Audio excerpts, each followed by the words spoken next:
Et donc ça, je le conseille beaucoup aux jeunes auteurs. On peut couper ça. Pour moi, c'est pas ça une série. Mais 1000 fois plus puissant Game of Thrones, pardon. J'aime beaucoup. Non, mais j'aime beaucoup. Si tu vois personne, je sais pas très bien sur quoi t'écris à part toi.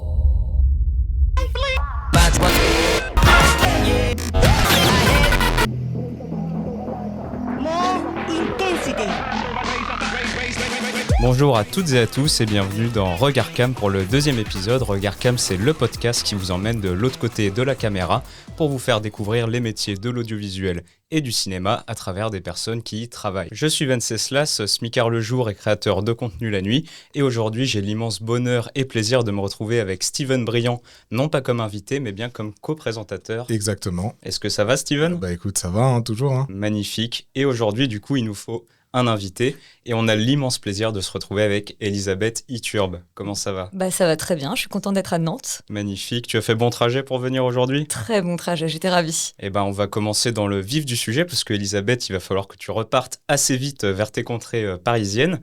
Elisabeth, est-ce que tu peux te présenter en quelques phrases rapidement ? Eh ben, je m'appelle Elisabeth, j'ai 33 ans et je travaille comme scénariste. Avant ça, j'étais productrice artistique, principalement sur des séries télé.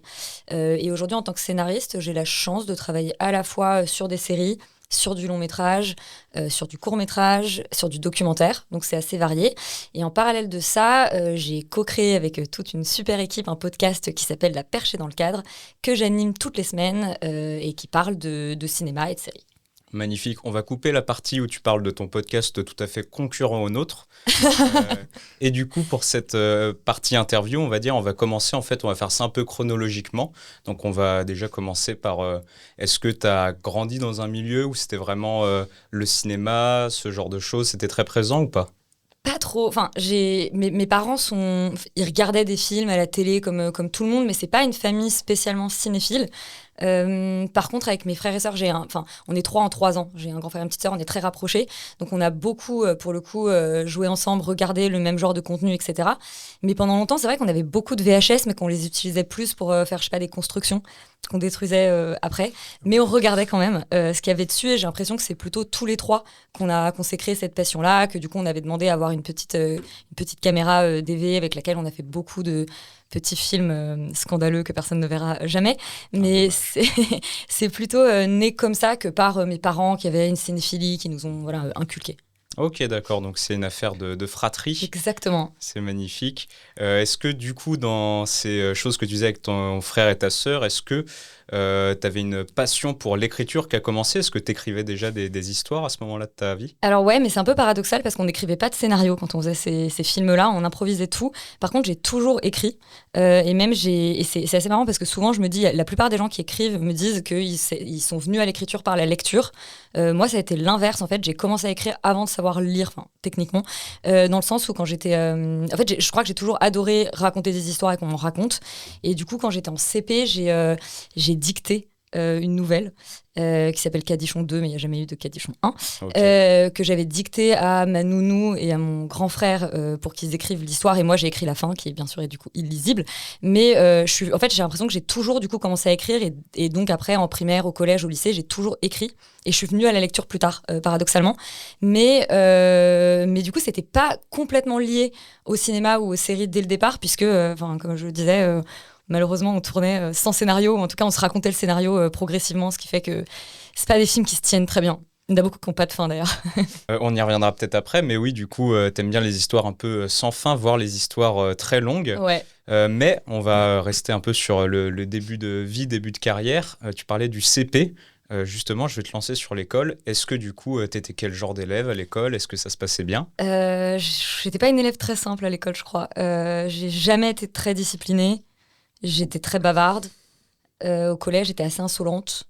Je n'étais pas un exemple de bon élève, mais je crois qu'avec le recul, aujourd'hui, j'aimerais bien y retourner. Je me dis que c'était quand même pas mal d'être en cours et d'apprendre des choses. Mais à l'époque, c'était pas un endroit où je me sentais bien. Mais paradoxalement, j'écrivais beaucoup pendant les cours. Je prenais très peu de notes et donc j'ai beaucoup de cahiers de cours qui étaient en fait des histoires que j'écrivais.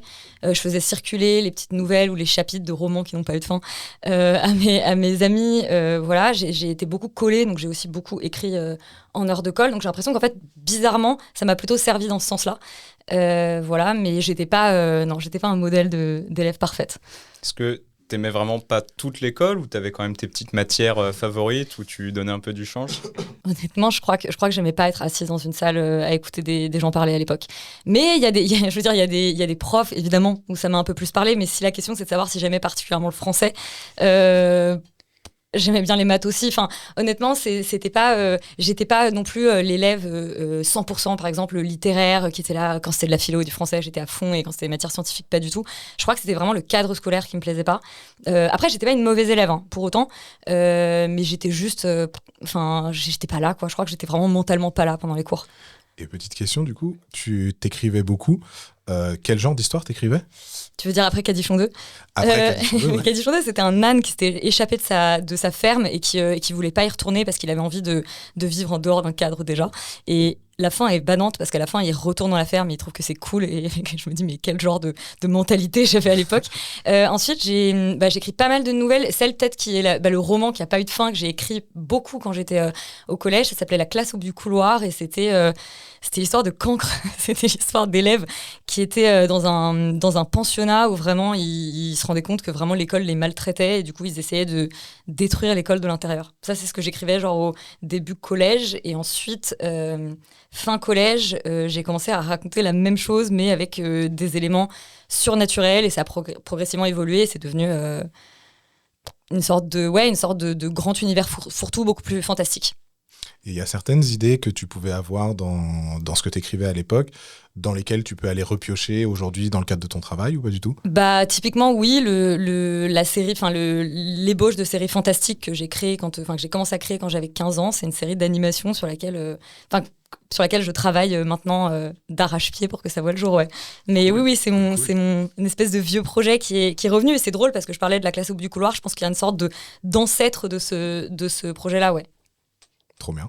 T'aimais pas vraiment l'école, mais tu as quand même fait des études supérieures. Et longues. Des longues études supérieures. Est-ce que tu peux nous en dire un peu plus sur la sortie des études classiques et le début des études supérieures? Ouais, mais étonnamment, j'ai beaucoup plus aimé. Alors, j'ai d'abord fait une école de cinéma en 3 ans qui s'appelle l'ESSEC à Paris.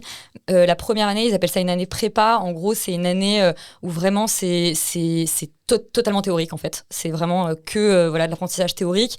Donc évidemment, c'est beaucoup d'histoire du cinéma, mais je sais pas, ça va être politique et cinéma américain, il y a des cours de critique, il y a des cours d'analyse filmique, mais il y a aussi des cours d'histoire de l'art au sens plus large. Donc ça, pour le coup, j'ai beaucoup aimé parce que j'ai trouvé ça... déjà, je pense que j'avais un peu grandi. Je dis pas pour autant que j'étais une très bonne élève et que j'étais très... parce que je vais me faire... les gens qui vont m'écouter vont dire « tu sais que parler » et tout. Mais je pense que j'étais quand même un peu plus attentive à ce moment-là. Et les 2 années suivantes, c'était des années plus pratiques. Donc la 2e année, on essayait un peu tous les... En fait, on faisait pas mal de petits tournages et on s'essayait un peu à tous les types de postes. Et la dernière année, on choisissait une spécialité. Il y avait donc un peu ce qu'ils appellent assistante réalisation, mais qui était métier du plateau un peu au sens large. Il y avait production, il y avait montage, etc. Et la section scénario qui s'est créée l'année après que je sois partie. Donc, j'ai pas eu la chance de la faire. Mais il y avait à l'époque le directeur de l'école qui s'appelle Jérôme Enrico et qui était lui-même scénariste et réalisateur. Et il avait fait donc il est devenu directeur de l'école, je crois, ma dernière année. Et lui, il avait créé une espèce de... ce qui était l'ancêtre de la vraie section scénario, qui était en fait, on passait un petit concours où on envoyait des pitchs de scénario. Et si on était sélectionné, on travaillait sur une idée. Donc ça, je l'ai fait. Et donc, j'ai fait ça en parallèle de ma 3e année, que j'ai fait en métier du plateau. Ensuite, pendant 1 an, j'ai un peu bossé sur le plateau. Franchement, j'ai fait des choses assez différentes. J'ai fait de la scène et mise en scène, j'ai fait de la régie, j'ai même fait de la gestion de figures. Et après ça, en fait, je suis partie un peu plus sur le côté école de commerce et j'ai terminé avec un master spé, un master spé à l'ESCP Europe, donc qui est une école de commerce. Et moi, j'ai fait management des médias. Okay. Et là, c'était... et je pense que c'est peut-être l'année où j'ai été la plus studieuse. D'ailleurs, j'ai été diplômée très bien, avec les félicitations du jury. Enfin, c'était une escroquerie totale. Mais ça, où effectivement, ça, j'avais bien aimé plutôt le côté vraiment... en fait, j'ai rencontré des gens trop cool et qui sont des gens avec lesquels je travaille aujourd'hui. Et dans l'école de ciné aussi, il y avait des gens trop cool avec lesquels je travaille aujourd'hui. Et c'est presque la partie la plus sympa. Et voilà, c'était ça pour mes études supérieures. Et alors du coup, moi j'ai une question. Donc si je comprends bien, quand t'es entré dans les études supérieures, tu n'étais pas dans une formation qui était spécialisée sur le scénario. Alors non, et c'est même un truc qui est assez intéressant parce que moi je crois que j'ai toujours su que je voulais écrire et plus jeune je me disais que je voulais être romancière, sauf que je lisais pas de romans. Et donc les gens me disaient toujours mais comment tu veux vouloir écrire des romans alors que tu n'en lis pas. Et après je me suis assez vite dit en fait c'est vraiment le cinéma qui me fait kiffer, mais je savais que je voulais écrire des histoires, mais tout autour de moi les gens j'avais l'impression qu'en fait tu pouvais pas écrire sans réaliser. Et moi, et on en reviendra peut-être un peu là-dessus après, moi je suis une immense cinéphile, mais je suis venue au fond au cinéma presque plus par les séries. J'avais très envie d'écrire des séries et de vraiment travailler des histoires au temps long, etc. Et il n'y avait pas du tout d'espace en fait pour ça.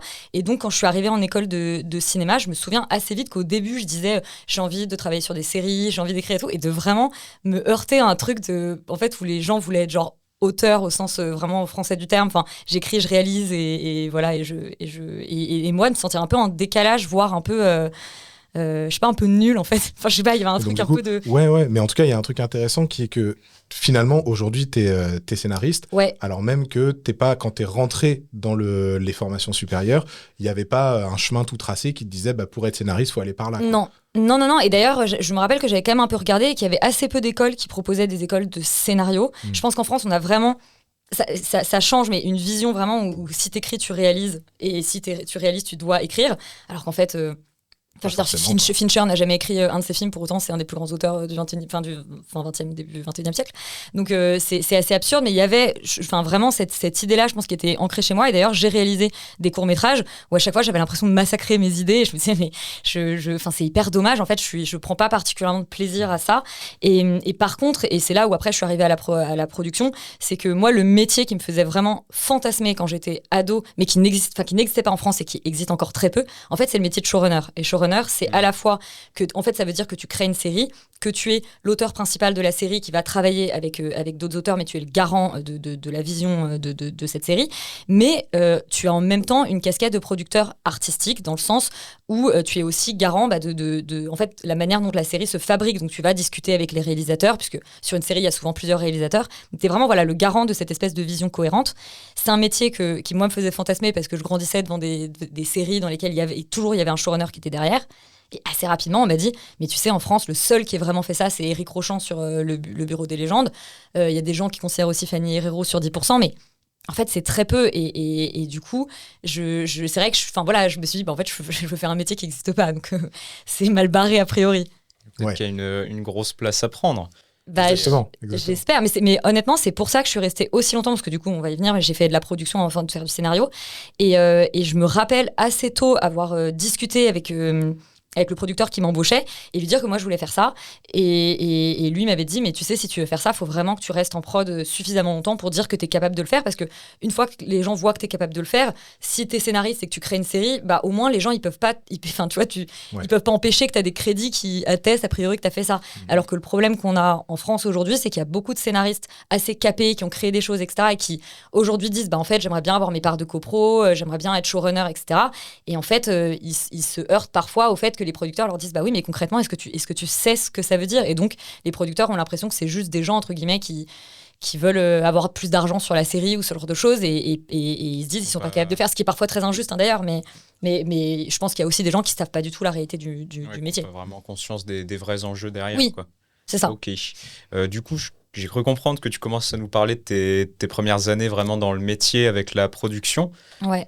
Comment est-ce que tu as vraiment commencé à travailler dans ce milieu après les études ? Alors en fait j'ai fait un stage à New York que j'avais eu la chance de faire, qui était génial, qui était dans une société qui faisait principalement des productions pour Broadway. Donc des comédies musicales auxquelles je connaissais rien, mais il faisait aussi un peu de ciné. Et en fait, j'ai fait là-bas ce qu'on appelle du développement, c'est-à-dire qu'en fait, on me donnait des scénarios ou du coup des pièces de théâtre adaptées. Et en fait, je faisais des notes sur ce qu'on m'envoyait pour essayer d'améliorer la dramaturgie, en tout cas de ping-ponger avec les créateurs. J'ai fait ça et ensuite j'ai fait mon année donc, de Master Spé à l'ESCP. Et en sortant, je savais que je voulais faire ça. Et donc, j'ai cherché un peu en série télé. Et c'est pareil, c'était pas si simple. Et j'ai fait un entretien génial de stage avec une fille qui s'appelle Camille Loiret, qui est toujours une très bonne amie. Donc voilà. Qui, je crois qu'elle avait fait le master 5 ans avant moi. Elle me reçoit chez Canal je pense que mon master avait dû un peu envoyer tous les CV des gens qui avaient dit qu'ils voulaient travailler en production. Et elle travaillait chez Studio Canal, donc du groupe Canal+, mais elle travaillait sur le cinéma français. Et moi, je me retrouve face à elle, je passe l'entretien. L'entretien est très chouette, on match vachement. Mais moi, je lui dis globalement, en fait, j'ai envie de bosser sur des séries, j'ai envie de bosser sur des projets internationaux. Donc, il y avait clairement un truc qui matchait. Enfin, c'était très étrange. Et là-dessus, en fait, après cet entretien, on se rappelle, je crois, c'était un vendredi, le lundi, où je l'appelle en disant bon, c'était vraiment trop sympa cet entretien, mais je crois que c'est pas vraiment ce que je veux faire. Et elle me dit écoute, en fait, à la cantine, j'ai déjeuné avec la productrice qui s'occupe des séries internationales et je lui ai filé ton CV. Et donc, j'ai passé un entretien avec cette personne, un entretien long, parce qu'il y a eu 2 entretiens, il y a eu des notes, etc. Finalement, j'ai eu le stage. Et donc, j'étais chez Studio Canal dans une branche. Donc, c'est pas la création originale, c'est pas les séries que nous, on connaît en France de Canal+. Canal+, en fait, ils ont des boîtes de production un peu... à l'époque, ils en avaient 6 ou 7. Je pense que maintenant, ils en ont beaucoup plus, qui étaient basées. Il y en avait en Angleterre, il y en avait il y en avait en Suède, en Norvège, un peu partout. Et en fait, ils recevaient donc des scénarios de séries de cette langue, dans ces langues-là, et ils voyaient s'ils allaient mettre un peu des billes dessus, s'ils allaient les distribuer, où est-ce qu'ils allaient les distribuer, est-ce que c'était en France, autre part. Et donc, je lisais des scénarios qui venaient du monde entier, je faisais des notes. C'était trop cool. Et à l'issue de ce stage, je m'étais posé la question de rester chez Canal et de faire un VIE. Je me souviens où j'avais passé des entretiens pour faire un VIE qui était à Los Angeles. Ah oui, pardon, un VIE. C'est comme un CDD, mais à l'étranger. Okay, globalement. Et en fait, finalement, du coup, les 2 personnes qui géraient mon stage m'avaient dit écoute, si en France tu veux rencontrer des gens, franchement, elles ont été top, elles m'ont filé des contacts. Et donc, j'ai passé 2 entretiens. Un avec un producteur qui avait entre-temps lu un scénario que j'avais écrit et qui, globalement, a essayé de me dire de faire la Fémis série. Et. Donc voilà, qui était une formation de scénariste. Et il avait probablement raison. Mais moi, à l'époque, du coup, j'avais mon prêt de l'ESCP à rembourser. Et donc j'étais là, je vais pas refaire une année d'études. Ça dure combien de temps la Fémis série ? C'est 1 an. Ok. En fait, les 2 grandes formations, c'est la Fémis série en 1 an et le CEA, mais qui s'écrit CEEA, qui est le conservatoire audiovisuel, et ça, c'est 2 ans. Okay. Et donc moi, j'ai fait aucune des 2, et finalement, je suis directement rentrée donc, dans une société qui s'appelle Atlantic Productions, qui travaille avec Canal, puisqu'en fait, ils avaient déjà fait les 3 saisons de Borgia et Jour polaire pour Canal, et qui était un peu spécialisée dans le fait de faire des coproductions internationales. Et je suis rentrée chez eux, du coup, en tout début 2018. Et j'y suis restée jusqu'à fin 2023. Et alors, du coup, petite question, ça veut dire que finalement, ton entrée dans le milieu professionnel, elle se fait pour le coup de manière entre guillemets classique, c'est-à-dire je fais un stage, je passe des entretiens, je rencontre des gens et ça match, et de cette manière-là, je suis amené à rencontrer d'autres gens, des producteurs, etc. quoi. Complètement, c'est vraiment hyper classique, fin de stage, je passe des entretiens du coup dans ces 2 boîtes, je suis prise dans celle-ci, je fais 6 mois de CDD, et à l'issue du CDD, je suis embauchée en CDI. Enfin là, c'est extrêmement classique. C'est la forme classique. C'est la forme classique. Mais c'est pas la seule qui existe. En tout cas, c'est pas la seule manière de rentrer dans ce milieu-là. Non, je ou pense. Même d'amener des projets dans ce monde-là. En tout cas, pour faire ce que moi j'ai fait au départ, donc c'est-à-dire être chargée de développement et ensuite, du coup, je suis devenue productrice artistique, etc. On va dire dans la voie pour devenir producteur, c'est quand même le truc le plus classique. D'accord. Aujourd'hui, et je trouve même que c'est un peu un problème parce que du coup, c'est des gens qui viennent beaucoup d'écoles de commerce ou qui ont des formations littéraires. Et par exemple, ça met, je trouve, un peu de côté les gens qui auraient des formations plus d'anciens dires de prod ou ce genre de choses, enfin, disons plus de fabrication. Ouais. Mais pour le coup, c'est un peu la voie royale quand même. Ok. Ouais. C'est vraiment, c'est là où, à mon avis, tu as le plus de chance si tu veux faire ce genre de... D'accord. Si tu veux entrer... Ouais. Ok. Et on parlait justement de production, donc tu as pas mal bossé en production, et on a justement une question d'un auditeur. Je le cite, question de Matteo Palma 09. Comment est-ce qu'on fait pour trouver ou démarcher un producteur en tant que scénariste ou auteur ? Alors, quand on est scénariste ou auteur, en fait, la façon la plus simple de faire, c'est qu'on écrit ce qu'on a envie de développer. Alors, quand c'est un court-métrage, on l'écrit en entier. Quand c'est une série, en général, on écrit un document de 5 à 10 pages, vraiment maximum, mais il faut essayer que ce soit court, on va dire 5 pages, avec un peu l'idée qu'on a. Et on l'envoie, en fait, dans les sociétés de production. Alors, évidemment, donc moi, quand j'étais chargée de développement, je lisais tout ce qui arrivait. Maintenant, il faut savoir que quand tu es une plus petite boîte ou que tu n'es pas suffisamment staffé, ou voilà, évidemment, les projets qui vont arriver en premier lieu, ça va quand même être les projets qui sont envoyés par des auteurs que tu connais déjà, ou évidemment par les agents des auteurs. Mais il ne faut pas du tout croire qu'il y a le côté... Alors, je sais qu'il y a des producteurs qui font boîte aux lettres mortes. Moi, j'essaie quand même de tout lire et à minima de faire une réponse en disant que c'est pas pour nous, qu'on cherche pas, etc. Mais au moins de faire une réponse. Et quand c'était des jeunes, vraiment, où je sentais que ça envoyait, j'essayais quand même de faire un retour un peu construit en me disant, même si on prend pas le projet, au moins ça les aide un peu. Et d'ailleurs, quand on est au développement, ce qu'on fait, c'est qu'à la fois, effectivement, on repère des idées comme ça. Évidemment, on discute aussi avec les agents. Et ensuite, il y a des idées qui viennent de nous. Soit une idée qu'on a, mais soit un article qu'on a lu, un fait d'actualité voilà, qui nous intéresse, ou des adaptations. De romans, de n'importe. Ok, d'accord. Est-ce que toi, tu t'es retrouvé, parce que du coup, tu étais dans la position de la personne qui reçoit les demandes, les démarches en tant que productrice. Est-ce que tu t'es retrouvé, du coup, en tant que scénariste dans l'autre position ? C'est-à-dire à discuter avec des producteurs qui... Démarcher pour développer tes propres projets. Alors, pas tant que ça, parce que je suis partie, entre guillemets, au bon moment. C'est-à-dire qu'en fait, j'ai écrit en parallèle de ma vie de productrice, donc j'ai pas eu, disons, le côté envoyé à vraiment un producteur que je connais pas, parce qu'en fait, quand je suis partie d'Atlantic Productions, j'avais déjà un agent. J'avais déjà un projet qui avait été signé par une plateforme, donc je suis partie à un moment qui était très confortable. Mais pour autant, il n'empêche qu'encore aujourd'hui, quand je rencontre un nouveau producteur et qui me dit et donc tu travailles sur quoi en ce moment, etc., et que tu as une idée, il y a toujours cette espèce de truc un peu stressant, mais maintenant je le fais beaucoup plus justement par des rencontres. Et ça, effectivement, c'est un truc qu'il faut dire. Il y a Sérimania donc à Lille, il y a le festival de La Rochelle et il y a Cannes Series, qui sont un peu les 3 gros festivals. Et pour le coup, quand on va là-bas, c'est assez facile quand même c'est facile. J'exagère, mais disons, tous les producteurs sont sur place et c'est plus facile qu'à Paris pour choper un rendez-vous. Et donc ça, je le conseille beaucoup aux jeunes auteurs, parce que c'est une manière ça va être un café de 30 minutes, mais en fait, un café de 30 minutes, d'un coup, si tu as la bonne idée, que tu rebondis, ou même que tu entends que le mec, il cherche un tel type de projet, voilà. Mais moi, je l'ai beaucoup plus fait, du coup, à l'oral, de rencontrer des gens et ensuite d'envoyer. J'ai jamais envoyé en mode un producteur que je connais pas, non. Ok, et c'est vrai, les cafés de 30 minutes, c'est top. Ce podcast a commencé sur un café de 30 Exactement. minutes. Sûrement énormément d'autres projets. J'ai vu dans ton CV une ligne qui m'a un peu intrigué. Dis-moi. En 2020, tu travailles comme coordinatrice d'écriture en plateau sur The Eddy avec Tahar Rahim, qui est donc une série Netflix réalisée par Damien Chazelle. Est-ce que tu peux nous en dire un peu plus sur déjà le poste de coordinatrice d'écriture en plateau, et puis ensuite sur l'expérience un peu en général? Et ouais. Alors The Eddy, effectivement, c'est sorti en 2020. Moi, c'était du coup 2019 le tournage. Okay, oui. En gros... Donc en fait, quand je suis arrivée chez Atlantic, assez rapidement, il chantait qu'il y avait un peu un espèce de mystère. On m'a dit voilà, on travaille sur la série de Damien Chazelle pour Netflix. Et donc Damien Chazelle, à ce moment-là, il sortait de La La Land. Donc il y avait vraiment cette espèce de truc. Et moi, j'étais là, wow, ok. Et au départ, Atlantic était plutôt, je crois, censé faire un peu de la prod exécutive. Donc vraiment gérer le tournage qui se passait à Paris, mais pas tant mettre les mains dans l'artistique. Finalement, alors, je sais pas s'il faut que je révèle tous les détails, mais j'ai l'impression que ça s'est pas très bien passé avec les producteurs anglais, peut-être. En tout cas, on a récupéré le projet artistiquement, mais assez tard, en fait, très très proche du tournage.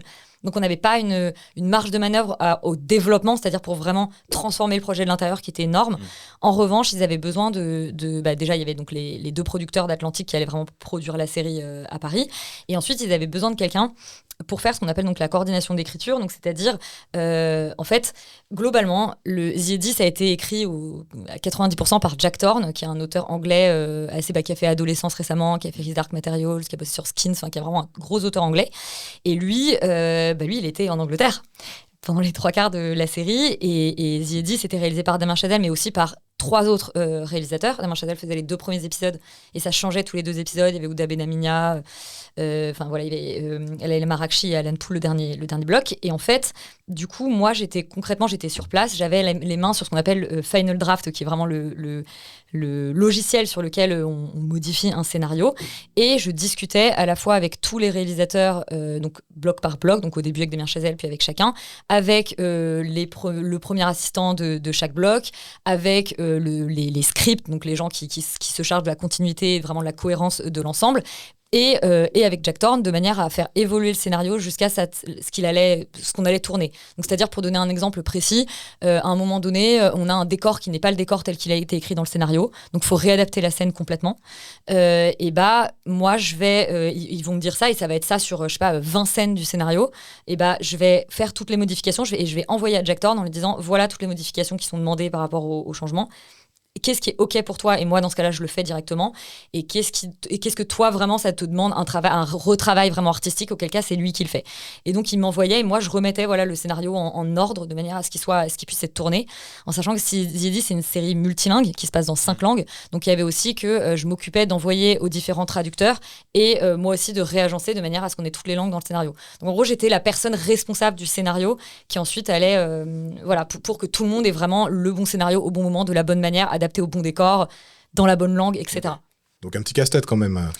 Ouais, un gros casse-tête, et en fait un gros casse-tête, mais alors où j'ai énormément appris. Enfin, c'était génial parce que à la fois il y avait le côté juste t'es quand même en direct avec Jack Thorne, avec Damien Chazelle. Enfin, je veux dire, déjà c'est une chance énorme quand t'as 25 ans. Enfin, honnêtement, c'est complètement fou. Mais au-delà de ça, il y avait le côté vraiment être sur le plateau au quotidien, être donc en prépa avec tout le monde qui prépare la série, etc., mais être au quotidien aussi sur le plateau et voir ce qui se modifie, etc. Donc en fait, quand t'arrives dans le milieu, c'est génial. Et pour passer productrice après, je pense que ça m'a énormément appris. C'est super intéressant. Je pense que ça va me permettre d'avancer sur la question suivante. Là, tu dis justement, ce qui était intéressant, c'est que tu t'es retrouvé sur le plateau. Ce qui n'est pas forcément dans l'idée qu'on se fait du métier de scénariste, ce qui n'est pas forcément ce qui arrive à chaque fois ou même régulièrement. Ça m'amène à une question qui va nous faire un petit peu avancer dans la discussion, puisque là, du coup, on a parlé un petit peu de ton parcours, de comment tu es entré dans ce milieu, d'où est-ce que tu es parti, mais on n'a pas pris le temps peut-être de définir qu'est-ce que c'est un scénariste. Par exemple, qu'est-ce qui différencie un scénariste d'un romancier, comme tu disais tout à l'heure?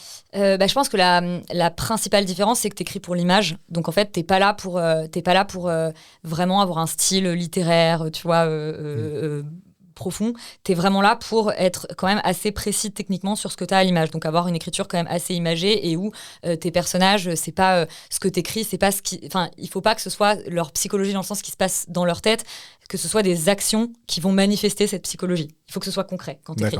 Et ensuite... On doit comprendre ce que ton personnage pense ou ressent en fonction de ce qu'il fait. De ce qu'il fait, exactement, parce qu'en fait, c'est ce que tu... Alors bien sûr, un acteur, il est capable de convoquer des émotions, mais la réalité, c'est qu'en fait, quand tu vois un personnage, c'est la manière dont il agit qui te renseigne sur son état intérieur. Ce qui n'est pas forcément le cas d'un roman où tu as le droit d'avoir un personnage assis dans une chaise et d'avoir toutes ses pensées. Après, tu as le droit d'avoir une voix off, mais du coup, c'est un autre exercice. Mais donc voilà, et le scénario, disons que aussi peut-être l'autre différence que je ferais, c'est que évidemment c'est beaucoup plus formaté. C'est-à-dire que quand tu écris par exemple sur une série, une série c'est un format, donc en fait on te dit que il y aura 10 épisodes de 30 minutes ou 6 épisodes de 50 minutes, et là par exemple sur une série sur laquelle je travaille pour France Télé, on était sur du 48 minutes, donc en fait du 50 mais en comptant le générique. On nous a dit finalement ça va plutôt être du 45, et toi tu retravailles ton scénario et tu construis pas de la même manière un scénario de 50, de 45, de 30, t'as pas le même nombre d'actes forcément, c'est construit différemment. Et alors justement, comment tu jongles avec ça? On te donne, tu estimes le temps que ça va te prendre d'écrire, ou on te dit il faut réussir à rentrer dans tant de temps d'écriture? Est-ce que tu es totalement libre? Est-ce que au contraire tu es très contrainte? Alors attends, quand tu dis le temps d'écriture, c'est... Par exemple, on te dit tu dois écrire pour 45 minutes. Est-ce qu'on te dit pour écrire 45 minutes, tu vas avoir 1 mois, 2 mois, 3 mois, ou ça marche pas du tout comme ça? J'allais dire, c'est toujours le plus vite. On est en retard. On est en retard. En général, on te dit toujours au plus vite. Je sais pas s'il y a pas vraiment, j'ai jamais vraiment réfléchi à ça. Il y a pas un ratio en une journée, je peux écrire tant, quoi. Non, moi j'ai jamais vraiment réfléchi comme ça. D'accord. Pas trop. Mais par contre, je dirais pas que écrire, je sais pas, du 45 minutes par rapport à du 30, je vais me dire mais alors du coup il y a un tiers de plus, il faut que je prenne un tiers plus de temps. Ouais. La réflexion fonctionne pas comme ça. Non, la réflexion fonctionne pas comme ça. Après, je vais plutôt réfléchir selon mon implication, c'est-à-dire que par exemple, si c'est une série justement où il y a un peu un créateur qui va reprendre tous les scénarios à partir de la V2, ou je sais pas, tu vois, moi on me demande que de rendre une V1 par exemple, parce que ça arrive. Il y a par exemple des créateurs de séries qui demandent qui embauchent des scénaristes pour rendre des premières versions, et derrière eux ils reprennent tout pour que ce soit leur patte. Et là si par exemple j'ai qu'une V1 à écrire, je sais que ça va me prendre moins de temps que si c'est ma série que je crée de bout en bout. Voilà. Ou pour le coup ça va me demander plus de temps, parce que va y avoir un vrai travail de recherche et de maturation différent de si quelqu'un arrive en me disant voilà l'univers de ma série, et il faut écrire un épisode dans lequel globalement tu vas écrire tel épisode, donc entre l'épisode d'avant où il se passe ça et l'épisode d'après où il se passe ça. Et alors du coup, question un peu à laquelle il n'y aura pas de réponse simple, tu vois, mais est-ce qu'il y a une journée type du scénariste? Genre quand tu te lèves le matin, est-ce que tu te dis ok, j'en sais rien quoi, ok, j'écris plutôt le matin, j'écris la nuit, ou je sais qu'à telle heure j'ai des rendez-vous, j'écris toute seule, j'écris pas toute seule. Ou est-ce que c'est par période ou par projet? Est-ce que ça change complètement d'une forme à l'autre? Je pense que c'est assez changeant et surtout c'est assez personnel. Après, moi, j'essaie quand même de me faire un peu des journées. Enfin, disons que j'ai plutôt tendance à par exemple, me mettre mes rendez-vous le matin et plutôt l'écriture l'après-midi. Et surtout, j'ai un chien et je sais que je réfléchis pas mal en fonction de ça parce que du coup, si par exemple j'ai une journée chez moi, de me dire que du coup, le matin, je vais le balader, c'est le moment où je peux prendre un coup de fil. Des trucs idiots comme ça, mais je pense pas qu'il y ait vraiment de journée type. Après, j'essaie quand même de me faire des journées relativement équilibrées où je vais pas passer, par exemple, je vais pas me faire une semaine où je vais pas prendre de rendez-vous, pas prendre de déjeuner, je vais rester seule face à mon ordi pendant 5 jours parce que je pense que sinon je vrille. Donc non, mais c'est quand même bien de s'aérer un peu. Tu vois, alors je me permets, je rebondis, mais alors j'ai une bien plus petite expérience d'écriture que toi, mais du coup j'écris aussi et puis on est amené à écrire ensemble sur des projets, on va en parler aussi un petit peu, mais moi typiquement, alors moi j'ai des enfants, donc du coup c'est des contraintes un peu différentes, mais par contre ce que je fais typiquement quand je veux vraiment avancer, c'est je prends 5 jours et pendant 5 jours je vois personne et vraiment je me mets un objectif et je me dis tant que j'ai pas atteint cet objectif, alors je vois personne, je vais sortir me balader, je vais prendre le temps de souffler à des moments, mais va vraiment y avoir un espèce de truc où je coupe le reste du monde pour complètement m'immerger dans le monde que j'essaye de créer, quoi. Non, mais alors ça moi aussi complètement. Mais par contre, ce que je veux dire, c'est que typiquement, si je me prends 5 jours, je vais quand même, par exemple, me prendre genre un déjeuner à midi pour me dire je suis obligée de couper, je vais parler d'autres choses, ce genre de choses. Et je vais pas, évidemment, il y a des semaines quand je suis dans le rush où je vais moins, je sais pas, prendre de rendez-vous, mais je vais quand même essayer de me dire il faut à un moment donné que je sorte. Après, je fais du sport, je balade mon chien, j'ai un copain, j'ai des amis, je fais de la radio. Tu maintiens une vie sociale. Je maintiens une vie sociale. J'ai pas encore d'enfants, mais évidemment, je maintiens une vie sociale à côté. Mais ce que je veux dire, c'est qu'en fait, je me rends compte, par exemple, et ça, c'est un truc où peut-être on me l'a pas assez dit au début, mais le côté des gens qui me disent je suis en train de devenir fou face à mon ordi, etc. Mais c'est pas grave, en fait, sors, va faire autre chose et ensuite ça veut pas dire que quand tu fais pas ça, t'es pas en train de créer. Il y a un truc où moi il y a des moments je me barre faire autre chose et puis d'un coup il y a une idée, très bien, tu sors ton portable, tu te la notes et ensuite tu rentreras et t'écriras dessus.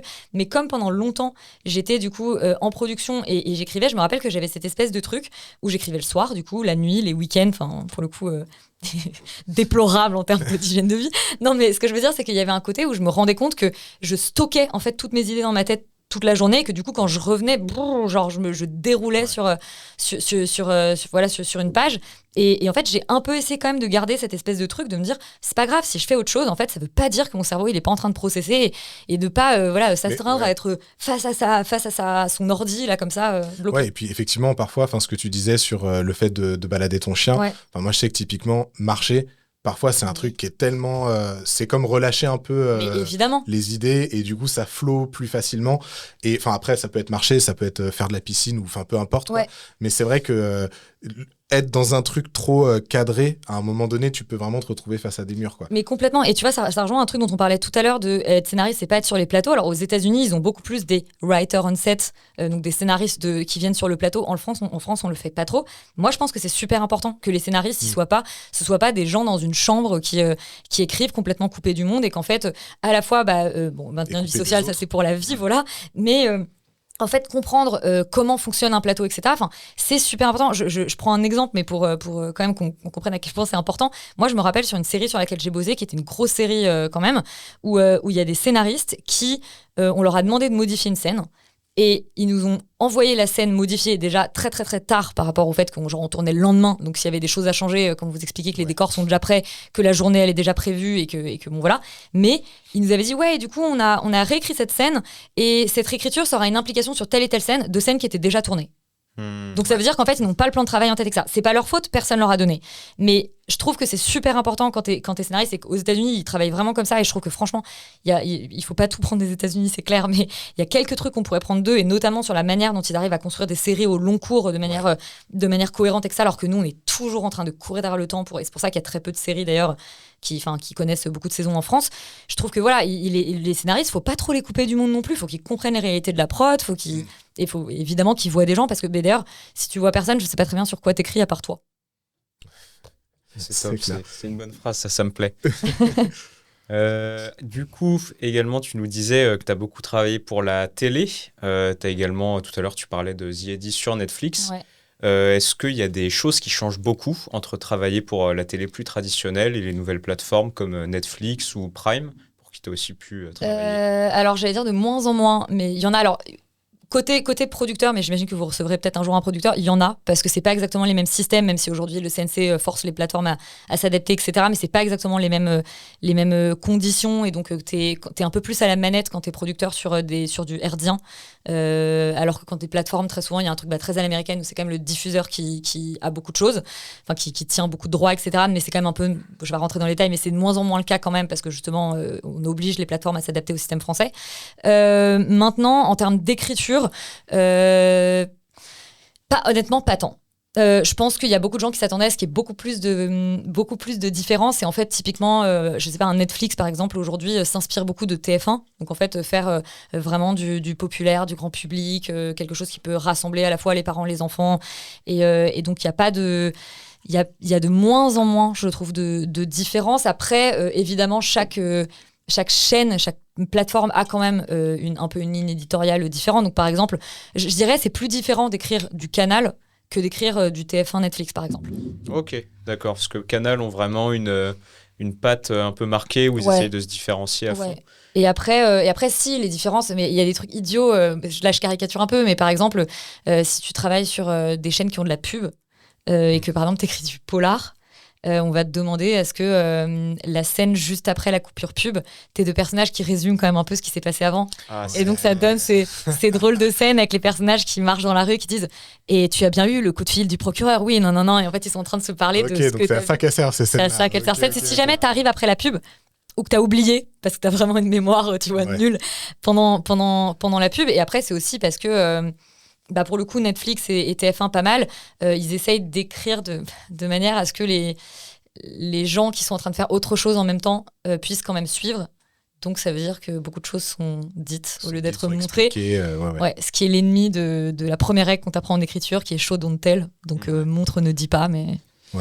Mais ça, je pense que c'est ça qui fait... Ça, en fait, même si on n'a pas forcément la capacité d'analyser ça quand on regarde des films, enfin des séries plutôt, on la sent la diff entre une série HBO et une série justement où après la coupure pub, t'as le gars qui te résume ce qui s'est passé. Mais on a quand même progressé, mais il y avait des règles, moi je me souviens, des trucs, je sais pas si ça tient du mythe ou pas, mais moi on m'avait dit il faut pas commencer sur par exemple TF1 ou France Télé, il faut pas commencer une série de nuit, sinon les gens reçoivent l'information qu'ils doivent aller se coucher. Donc il faut commencer de jour, comme si les gens étaient des poules.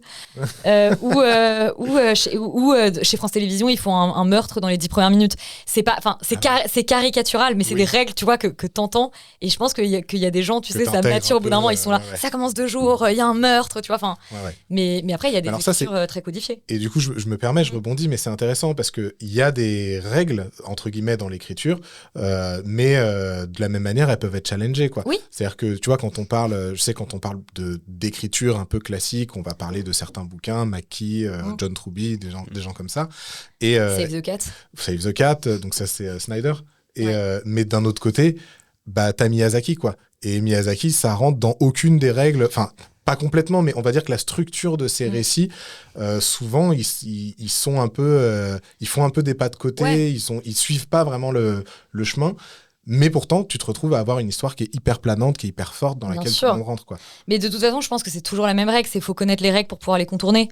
Et donc effectivement, et quand tu es scénariste, ça dépend le projet sur lequel tu travailles. Moi, les projets que je fais, qui sont mes projets perso, j'écris comme j'ai envie d'écrire. Donc si ça respecte pas parfaitement les règles, ou je les contourne un peu...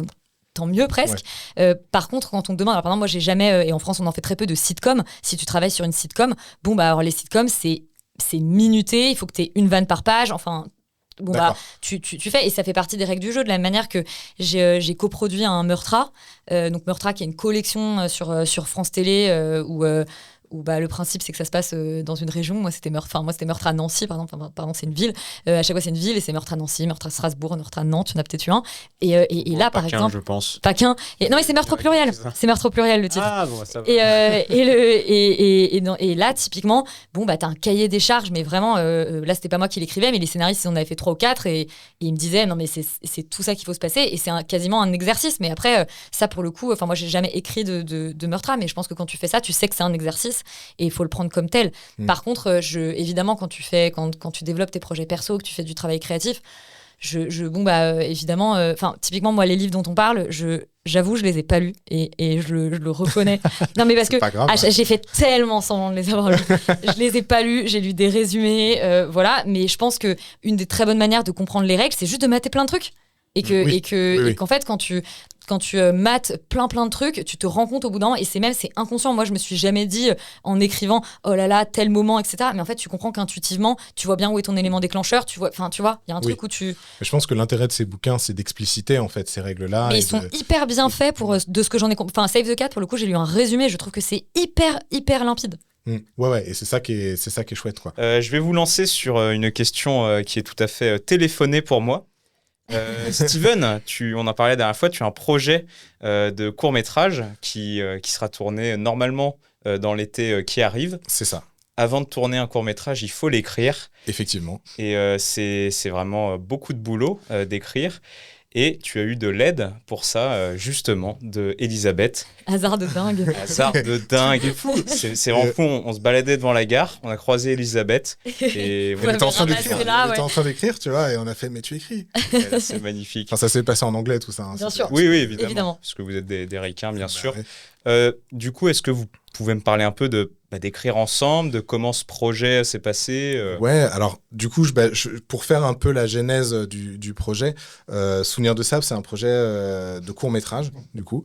Et ça a commencé j'ai commencé en fait l'écriture en échangeant avec mon producteur.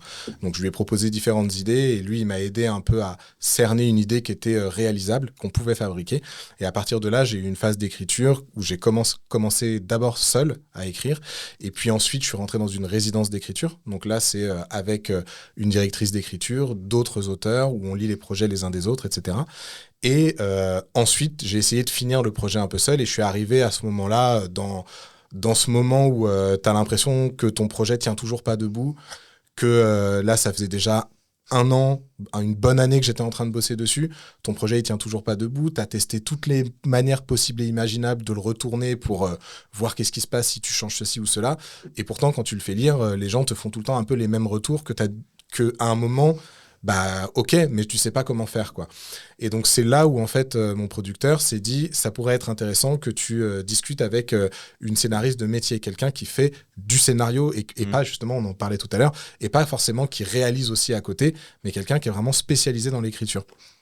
Je pense qu'il t'avait repéré sur un autre projet. Ouais, ce producteur, il est dans le, comment on appelle ça, en gros, il y a des aides régionales que peuvent recevoir les courts-métrages, et en échange de cette aide, tu viens tourner dans la région, et donc tu fais travailler le secteur local.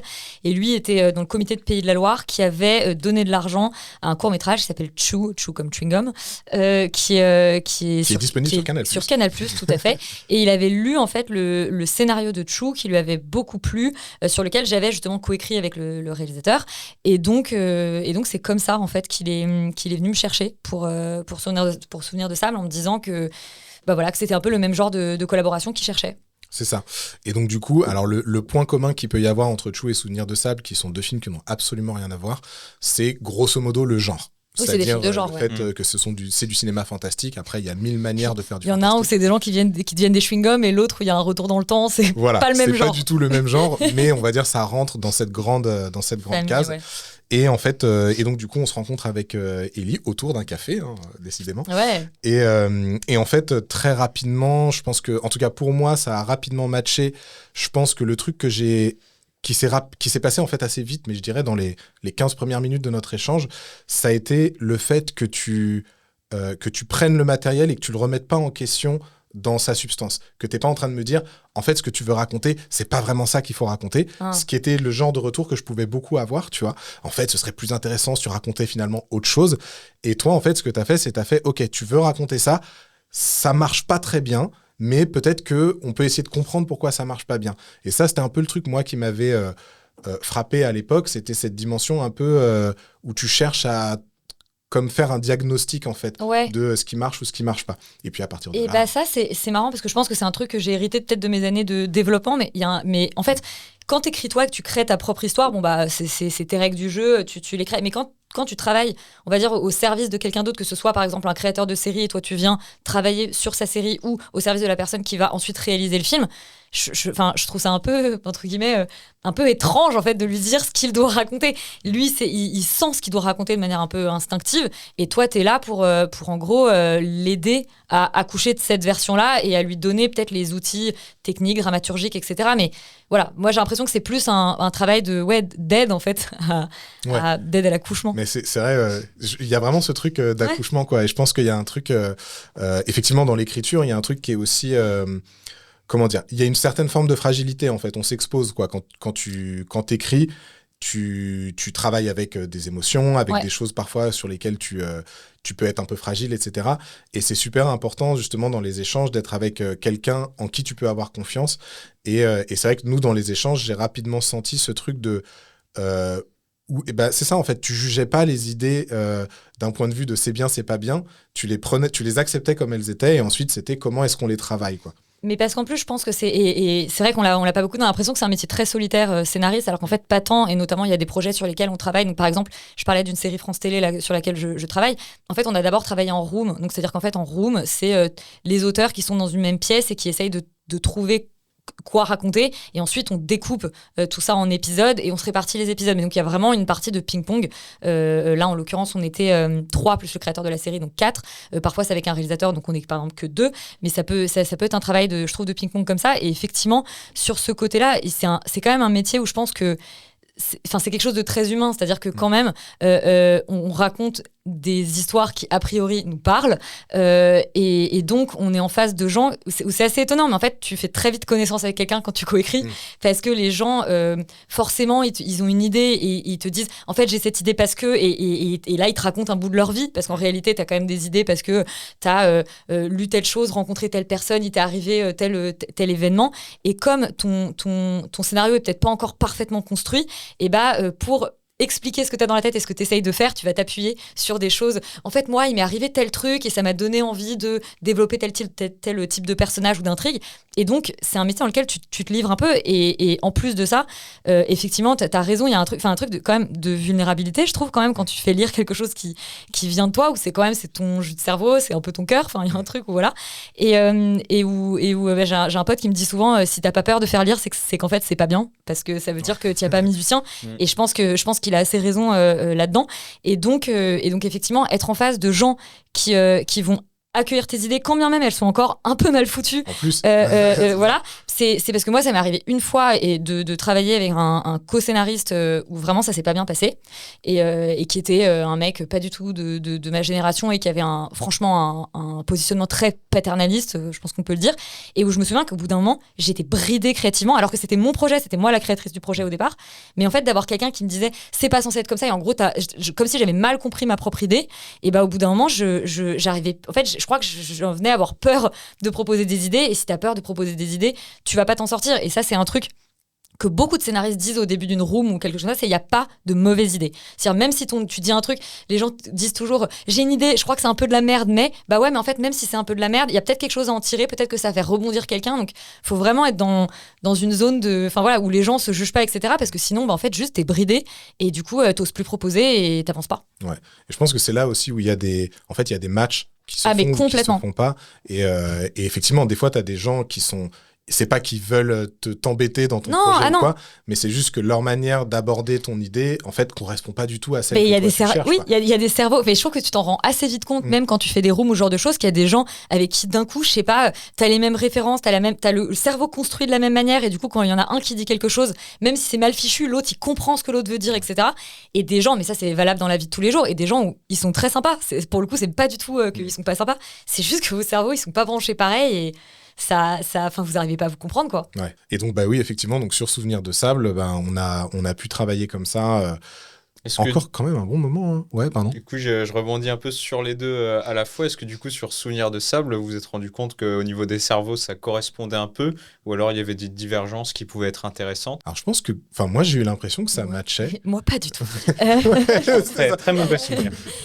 Non, je pense, je dirais pas, tu vois, c'est assez marrant parce que quand je dis ça, c'est même pas forcément avoir le cerveau complètement construit de la même manière, parce que je sais pas si on a vraiment le cerveau construit de la même manière, mais en revanche, je pense que je comprenais très bien ce que tu voulais dire et que tu comprenais très bien ce que je voulais dire. C'est ça. Et que du coup. Je pense que la communication, elle est simple. Ouais, voilà. On arrive bien à échanger. On n'est pas toujours d'accord, même notamment sur nos goûts cinématographiques. Non. Globalement, on est quand même d'accord sur certains trucs. Non, mais oui, mais ça, c'est sain. Enfin, oui, en fait, c'est exactement. Ouais. En fait, c'est ça qui est super. C'est-à-dire que quand tu arrives à avoir quelqu'un avec qui tu communiques bien, mais en même temps qui va pas forcément aller tout le temps dans ton sens, ça permet, en tout cas, moi, je l'ai ressenti comme ça, c'est que ça permet d'avoir une émulation et parfois de clasher. Et en fait, dans le clash, ce qui est intéressant quand tu es en phase d'écriture, côté, là, en l'occurrence, c'était mon projet et elle m'aide sur mon projet. Dans cette configuration-là, moi, ça m'a permis à certains moments de sentir quelles étaient les choses sur lesquelles j'étais pas prêt à lâcher. Et donc, du coup, de découvrir les piliers de mon histoire. Tu vois, de me dire, en fait, ça bouge pas. Ça, c'est le cœur de mon histoire. Mais ça, je m'en rends compte parce que quelqu'un me challenge dessus. Me dit, en fait, si ça, tu bouges, tu vois. Et ça, c'est un truc, je trouve, qui est très important dans l'écriture au sens général. C'est qu'on te dit souvent que les gens, ils te posent un diagnostic et toi, tu peux trouver que c'est pas le bon diagnostic. Mais en fait, pour autant, si tu étudies un peu ce qu'ils sont en train de te dire, il y a quand même un symptôme. C'est-à-dire qu'en fait, ils te donnent la mauvaise solution, mais il y a quand même un problème. Ils ont identifié qu'il y avait un problème. Exactement. Et moi, c'est souvent ce qu'on me dit, c'est quand tu fais lire ton projet par, je sais pas, 3 ou 4 personnes, si tout le monde trouve un problème différent, c'est qu'en fait, il n'y a pas de problème, en tout cas structurel ou vraiment un gros problème objectif. Si tout le monde te dit pas exactement la même chose, mais en fait pointe du doigt le même aspect, j'en sais rien, il y a un problème avec ce personnage-là, il y a un problème avec l'acte 2 qui est trop mou, et que tout le monde te le dit différemment, mais que ça revient au truc, c'est qu'il y a un problème. Et là où tu as raison, c'est que même quand effectivement le diagnostic n'est pas le bon, que la personne te dit à mon avis tu devrais aller par là, et toi t'as pas envie d'aller par là, bah ouais, mais du coup ça veut dire que globalement l'endroit où t'es, on n'est pas sûr de la direction dans laquelle tu vas, et du coup moi je te dis peut-être d'aller à droite, peut-être qu'en fait toi tu veux aller à gauche, mais en fait en tout cas on sent qu'il y a un problème à un endroit. Exactement. Donc oui, je dirais que en tout cas c'est une collaboration qui est plutôt fructueuse puisque on développe aussi d'autres projets ensemble depuis et que là on est impatient de tourner celui-ci. Mais bon, ça on aura d'autres épisodes avec pour voir le projet évoluer. On aura un petit fil rouge. L'histoire de Souvenir de sable. Vous parliez aussi du coup d'autres projets. J'ai cru voir que vous aviez collaboré sur Hypnos aussi. Oula, oui. Alors, c'est un sujet intéressant ou pas? Hypnos, c'est le projet que je mentionnais au début, qui est mon projet bébé que j'ai commencé quand j'avais 15 ans. Donc voilà, qui est une série d'animation que je rêve absolument d'écrire et de tourner. Mais à mon avis, c'est un gros dos parce que c'est une série d'animes en France. Waouh, faut y aller. Mais ce projet va peut-être occuper mes 20 prochaines années, qui sait. Ok. C'est ça, on est sur des projets au long cours. En France, il y a l'animation, ça va en vrai? Oui, mais ça va, mais si tu veux, ça va. Faut demander aux gens qui travaillent dans l'animation en ce moment, je crois que c'est très très compliqué. Le prochain invité sera justement Mehdi Lefat. Et voilà, il répondra mieux que moi aux questions. C'est pas si simple l'animation en ce moment. Mais par contre, on a des talents incroyables en France en animation, ça c'est sûr. On a les meilleures formations du monde. Ouais. Donc là-dessus, forcément, derrière, ça fait des gens qui ont des choses intéressantes à proposer. Exactement. Magnifique. J'avais aussi pu voir, j'ai un peu fouillé ton CV, une série qui avait été interrompue. Un film, ouais. Un film qui avait été interrompu. Je reviens un peu sur celui-là parce que j'étais un peu intéressé par ça. Un projet qui s'interrompt d'un coup. Est-ce que c'était un projet sur lequel tu étais depuis longtemps? Est-ce que ça fait mal? Bien sûr, ça fait mal. Bien sûr. Oui, c'est un projet de... Enfin, d'ailleurs, au tout départ, qui était un projet de série, puis qui est devenu un projet de film qui avait été acheté par Amazon, par Prime Video, qui s'est arrêté à un moment donné où ils ont changé en fait, d'équipe éditoriale. Ils ont arrêté, je crois, les 8 projets en cours. Donc, en fait, ça, pour le coup, quand les équipes éditoriales changent, honnêtement... tu sais que ton projet va s'arrêter. Enfin, ça, faut pas se raconter de trucs. Tu sais, tu passes des étapes. Moi, je sais que je crois que j'avais été sauvée du premier SAS, donc je me suis dit puis en fait, j'étais rattrapée au deuxième. En général, c'est ce qui se passe. Évidemment, ça fait toujours mal quand un projet s'arrête. D'autant qu'en plus, quand c'est avec une plateforme, ils te gardent les droits pendant. Je crois que là, le projet s'arrête en 2021. Ils ont gardé les droits jusqu'en 2024 ou 2025. Donc c'est de 2024, je crois. Donc c'est quand même aussi un truc où t'attends pendant longtemps un peu de pouvoir récupérer tes droits. mais ça fait partie de la vie des projets. À la fois que tu sois producteur ou scénariste, tu as des projets qui s'arrêtent pour diverses raisons. Parfois, effectivement, c'est un changement de ligne éditoriale. Et du coup, ils se disent, en fait, nous, typiquement, c'était un film qui parlait quand même en filigrane d'attentats. Prime, après, ils ont sorti des comédies avec Inès Reg. Donc, en fait, ils ont fait un changement, je pense, où clairement, il n'y avait plus de place dans ce qu'ils voulaient proposer, et c'est le jeu. Et c'est vrai que, j'allais dire, le plus tard il s'arrête, le plus triste c'est, mais moi, je connais des gens dont on a arrêté des projets qui sont en prépa. Moi, ça s'est arrêté, je crois, en V2 dialogué, donc c'est quand même... disons que tu as eu le temps de un peu kiffer ton film. Mais oui, ça fait partie du jeu. Il faut savoir qu'il y a des projets qui s'arrêtent, et notamment, ça c'est beaucoup le cas des plateformes. Les plateformes arrêtent beaucoup de projets. Ok, alors juste je précise, un prépa, c'est-à-dire juste avant le tournage. Exactement. Donc ce qui est beaucoup plus tard qu'une V2 où tu es encore dans la phase d'écriture. Ouais, exactement. Voilà. On a pu avoir du coup une mauvaise expérience avec l'arrêt de cette série.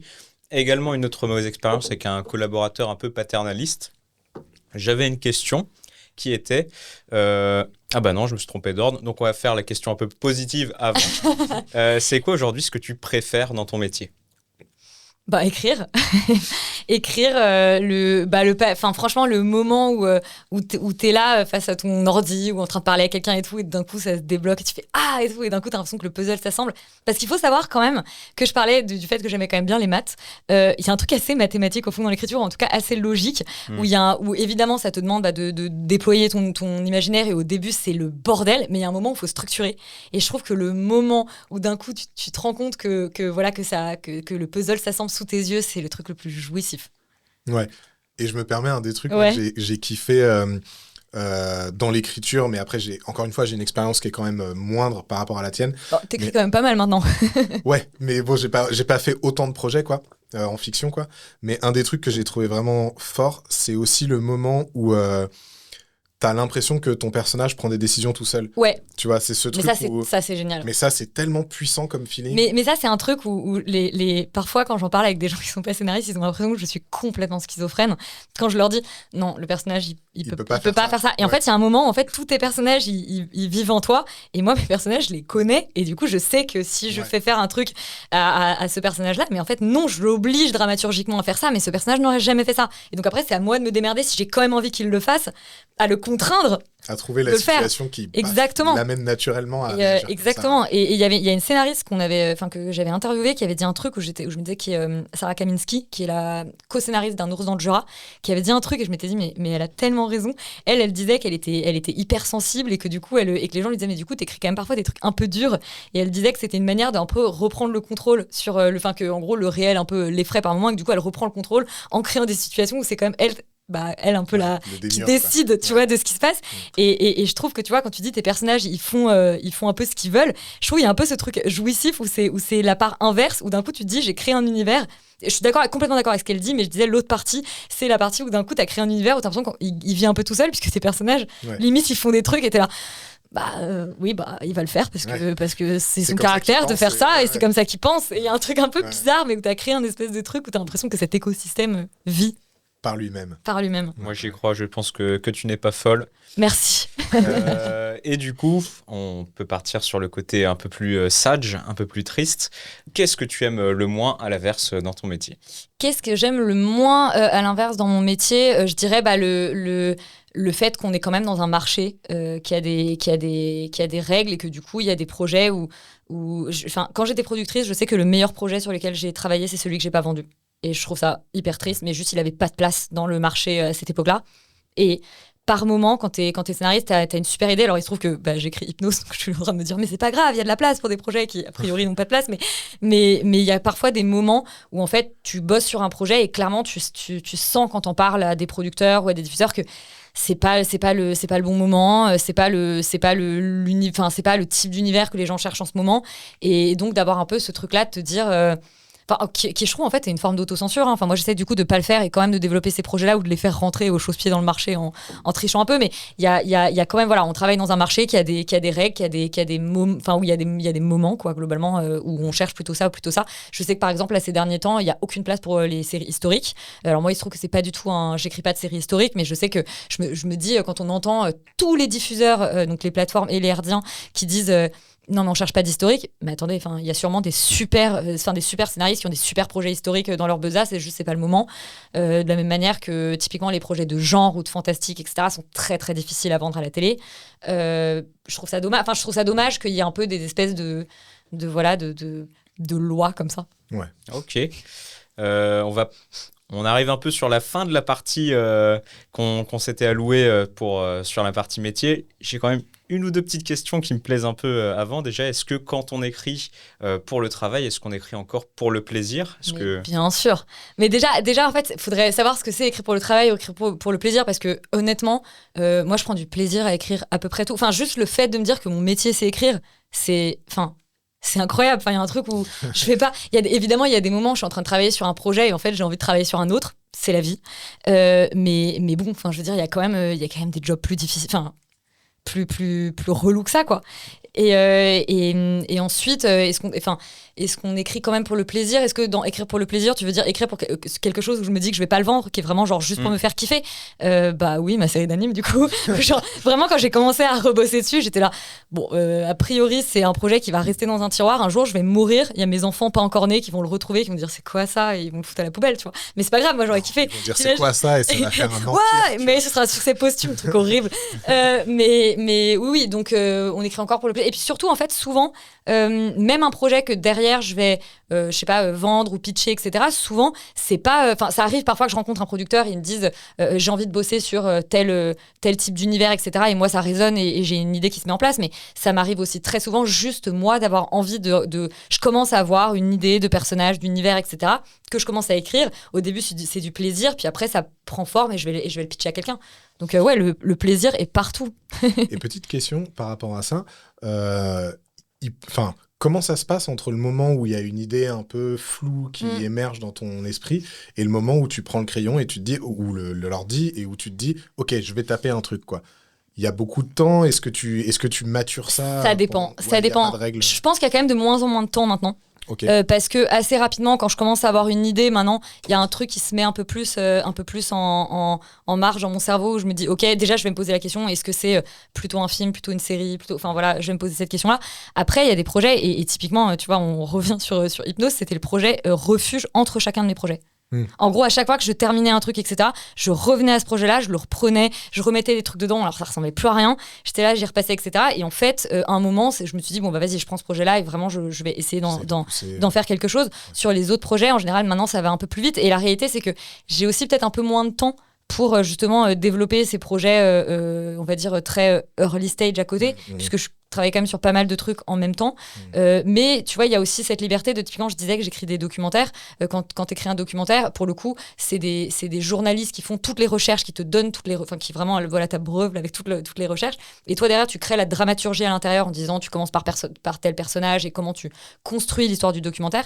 Bah, ça, typiquement, c'est un exercice qui te demande pas du tout le même muscle que d'imaginer. Et donc, en parallèle de ça, en général, je suis en train d'imaginer. Mais j'ai des tonnes mais c'est des notes sur mon portable, hein. Enfin, tu vois, c'est pas des trucs, j'ai pas un dossier sur l'ordinateur qui s'appelle projet en cours ou je sais pas quoi. C'est vraiment des notes, et puis à un moment, d'un coup, je vais me mettre vraiment dessus, et voilà. Ok, très bien. Je glisse la petite dernière question des auditeurs. Avant la toute dernière, ouais, ça va nous faire un petit 40 minutes cinéma. On est à peu près dans les temps. Ouais. La dernière question des auditeurs, question de Yanis Teikia. La méthode John Truby est-elle infaillible ? Eh ben Yanis, écoute, étant donné que je suis une escroc qui n'ai pas vraiment lu Truby, que te dire ? Non, mais à la fois, toutes les méthodes sont infaillibles et il n'y a pas de méthode infaillible, dans le sens où, de toute façon, lire ce genre de bouquins, etc., et l'appliquer, ça va te donner un scénario bien construit. Maintenant, un scénario bien construit, c'est cool, ça va te faire un chouette film classique, et il y a des chefs-d'œuvre qui sont des scénarios classiques, hein, parce que, encore une fois, un scénario, c'est pas un film en entier. Si t'as un scénario qui est classique mais efficace, avec des bons personnages, etc., et que derrière t'as une réal de dingue, ça peut te faire un chef-d'œuvre. Mais ce que je veux dire, c'est qu'en tout cas, il faut pas se dire j'applique la méthode, même quand j'ai l'impression un peu de forcer, parce que c'est la méthode et la méthode dit tout. Non. Enfin, en fait, écris ton scénario en t'appuyant, si ça t'aide d'avoir cette béquille-là. Et je pense que c'est très important, je disais, au début, en tout cas, de savoir un peu comme les gens qui dessinent et qui, au début, reproduisent. De la même manière, je pense que quand t'écris au début, même sans vraiment te le formuler, il y a des choses, des types de scènes, des types de, voilà, qui travaillent. Puis après, tu trouves ton style, j'imagine, plus personnel. Mais voilà, après, c'est juste, et je trouve qu'il faut pas prendre il faut jamais, en fait, je trouve, prendre une règle et en faire une religion. C'est dommage. Ouais. Et d'autant que en plus, Truby, enfin, on parle de Truby, on parle de Snyder, on parle de McKee. Ouais. Qui sont les trois grands quand même. Qui sont les trois grands. Grandes figures. Honnêtement, moi, j'ai lu quelques bouquins de scénario. Celui qui m'a le plus servi concrètement, c'est un livre d'une dame qui s'appelle Vicky King et qui est pas justement dans les top 3 des bouquins, qui a une approche qui a rien à voir et qui, dans mon cas, a été beaucoup plus efficace. Mais c'est un peu comme on parlait tout à l'heure de trouver le co-scénariste ou la co-scénariste avec qui ça match. Tous ces livres-là, c'est des béquilles, c'est des aides, mais il faut aussi trouver celle qui te correspond, quoi.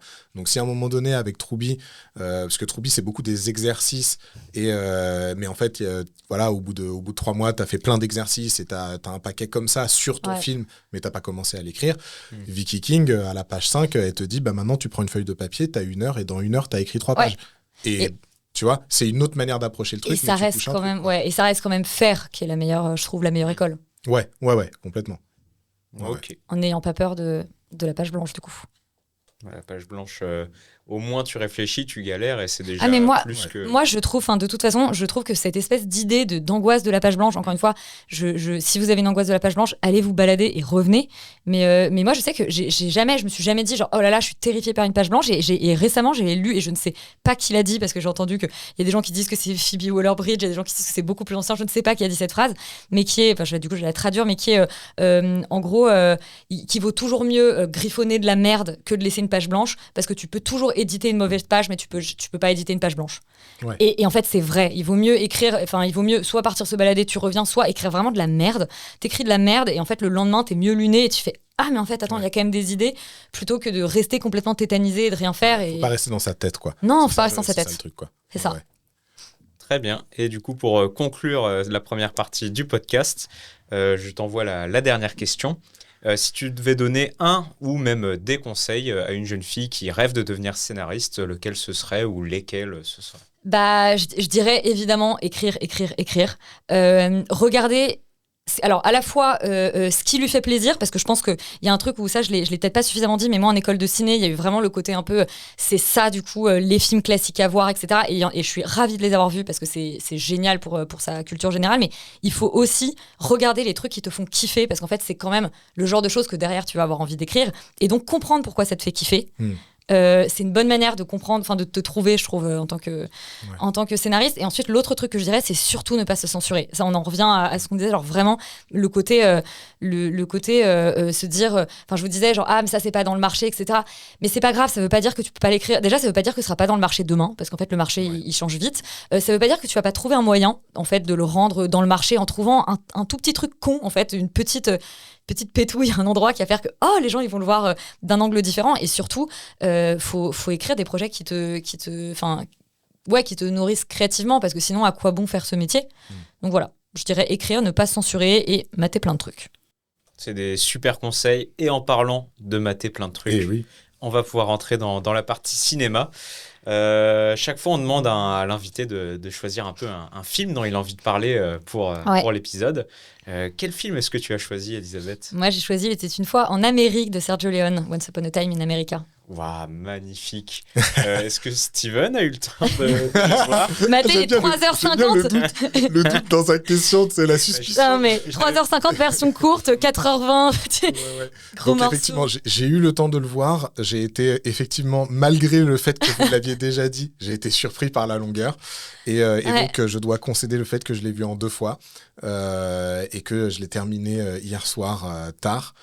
Et que du coup, comme tu l'as pas encore digéré, du coup. Je l'ai pas complètement digéré, donc j'ai pas un avis très tranché dessus. Il y a beaucoup de choses dans le film, mais je pense que le mieux c'est que ce soit toi qui en parles. Ouais, voilà. Attends, comment parler de ce film ? Non mais alors, Il était une fois en Amérique. Moi, c'est un film que j'ai découvert à la télévision, tout basiquement. Où pour le coup, je devais avoir, je pense que je devais être en 3e, donc c'est ça, 14-15 ans. C'est un film où donc je commençais à savoir quand même que j'avais envie d'écrire a priori des films, et je vois que c'est un grand film de cinéma, mais en même temps, j'avais un peu le côté, du coup, ça doit être un film chiant pour les adultes, globalement. Enfin, je pense que j'avais une espèce de pensée comme ça. Et je le lance et tout, et puis je dois concéder pour le coup qu'à chaque fois que je le remate, je l'ai pas non plus, j'ai dû le voir, je sais pas, quand même, si, j'ai dû le voir 5 fois, mais je veux dire, ça fait pas partie des films comme certains que j'ai vraiment regardé 150 fois, mais parce que c'est un énorme morceau et je trouve à chaque fois, je le digère, quoi. Mais c'est un film qui m'habite vraiment et je sais que la toute première fois que je l'ai maté, donc voilà, c'était comme ça à la télévision, je le regarde et je me dis au début, vraiment, franchement, je vais regarder que le début, je vais aller me coucher parce que déjà, le film est hyper long, que j'avais pas beaucoup dormir à l'époque, il y a quand même cours le lendemain, enfin voilà. Et en fait, je reste devant la télé jusqu'à la toute fin. Je vais me coucher, j'étais dans un lit superposé au rez-de-chaussée du lit et vraiment je me souviens d'avoir vraiment fixé genre les lattes de bois et d'avoir été complètement mais qu'est-ce que j'ai regardé et que ça m'a hyper interrogée et à plein de niveaux et c'est ça qui est intéressant parce que je pense que c'est aussi pour ça que je l'ai choisi, c'est que c'est un film qui je pense a défini énormément de choses dans mon rapport je pense au film.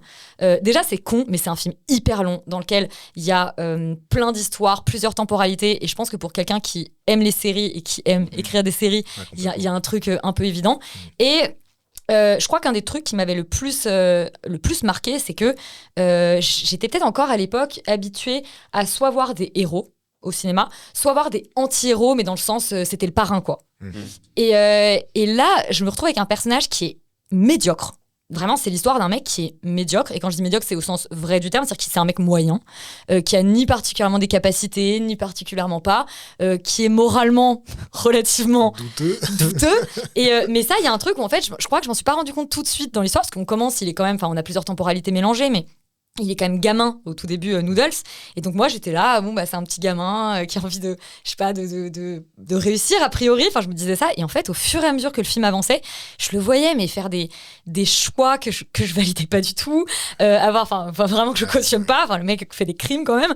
Et en fait, de m'être interrogée en regardant le film en me disant, mais on a le droit de faire un film fragmenté à ce point-là en termes de dramaturgie, de raconter l'histoire à la fois d'un mec qui est du coup vraiment pas un héros, mais qui en plus de ça s'inscrit en creux du récit pendant toute l'histoire, parce que c'est un personnage qui est relativement passif, et où en fait l'histoire se passe sans lui, c'est quand même un déçu de la grande histoire complète, et donc d'avoir un personnage comme ça, complètement à côté de la plaque, qui se laisse un peu brinque-baller par le récit, en fait ça correspondait à rien de ce que j'avais vu.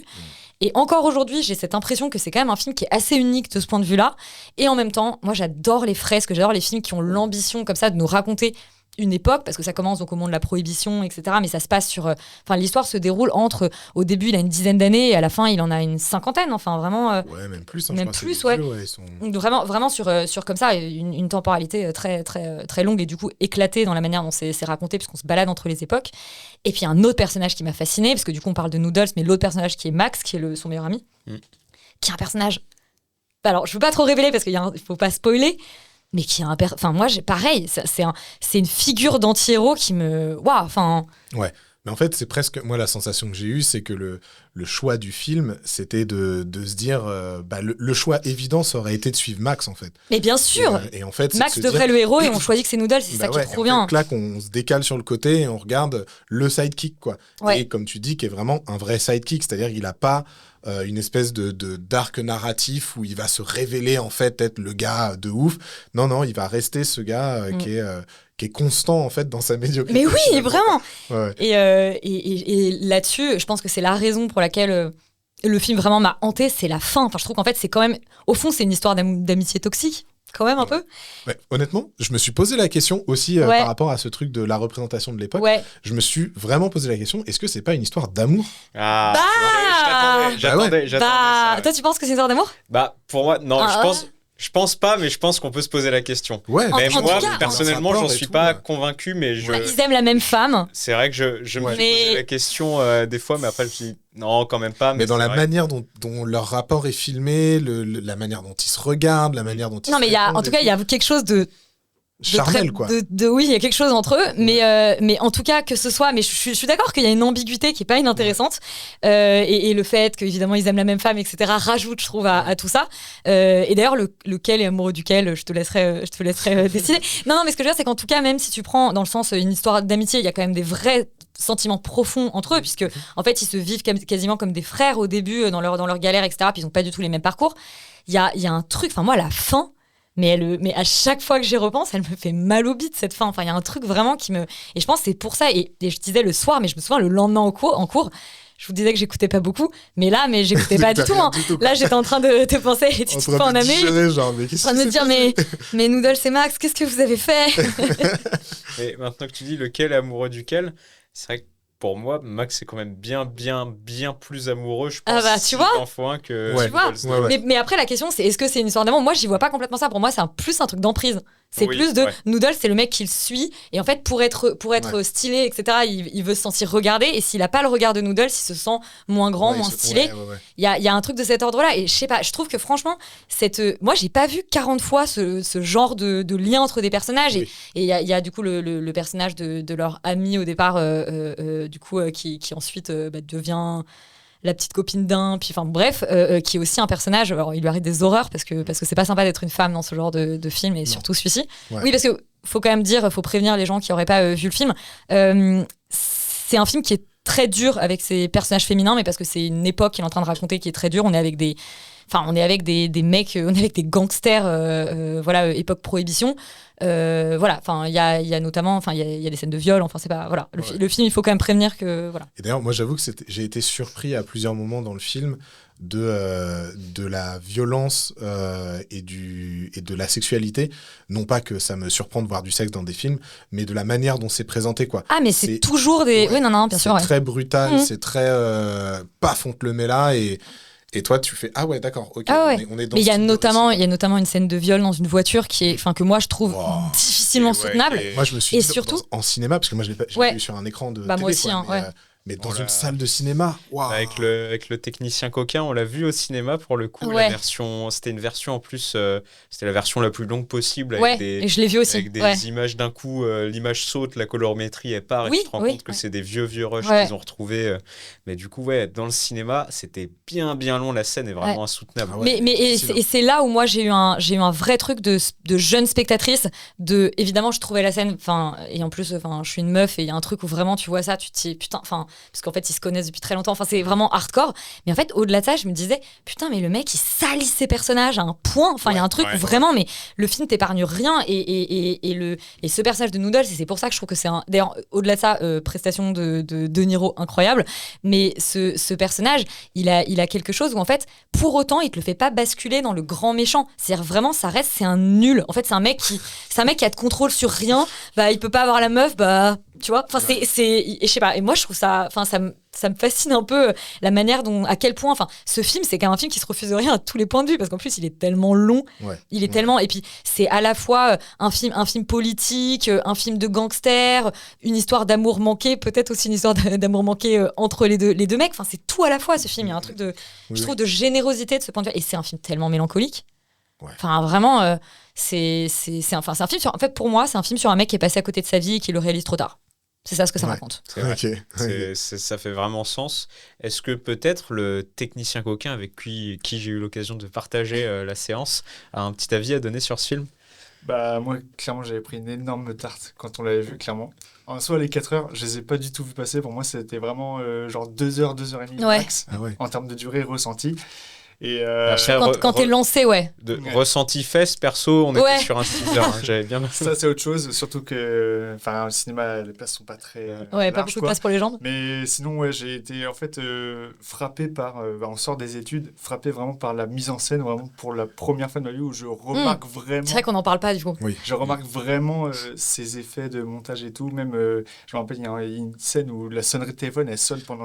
Au début, c'est infernal. Honnêtement, moi j'ai trouvé vraiment que les 30 premières minutes du film, je me suis vraiment dit, la leçon de cinéma, la leçon de mise en scène, de montage, de blocking, de genre tout est...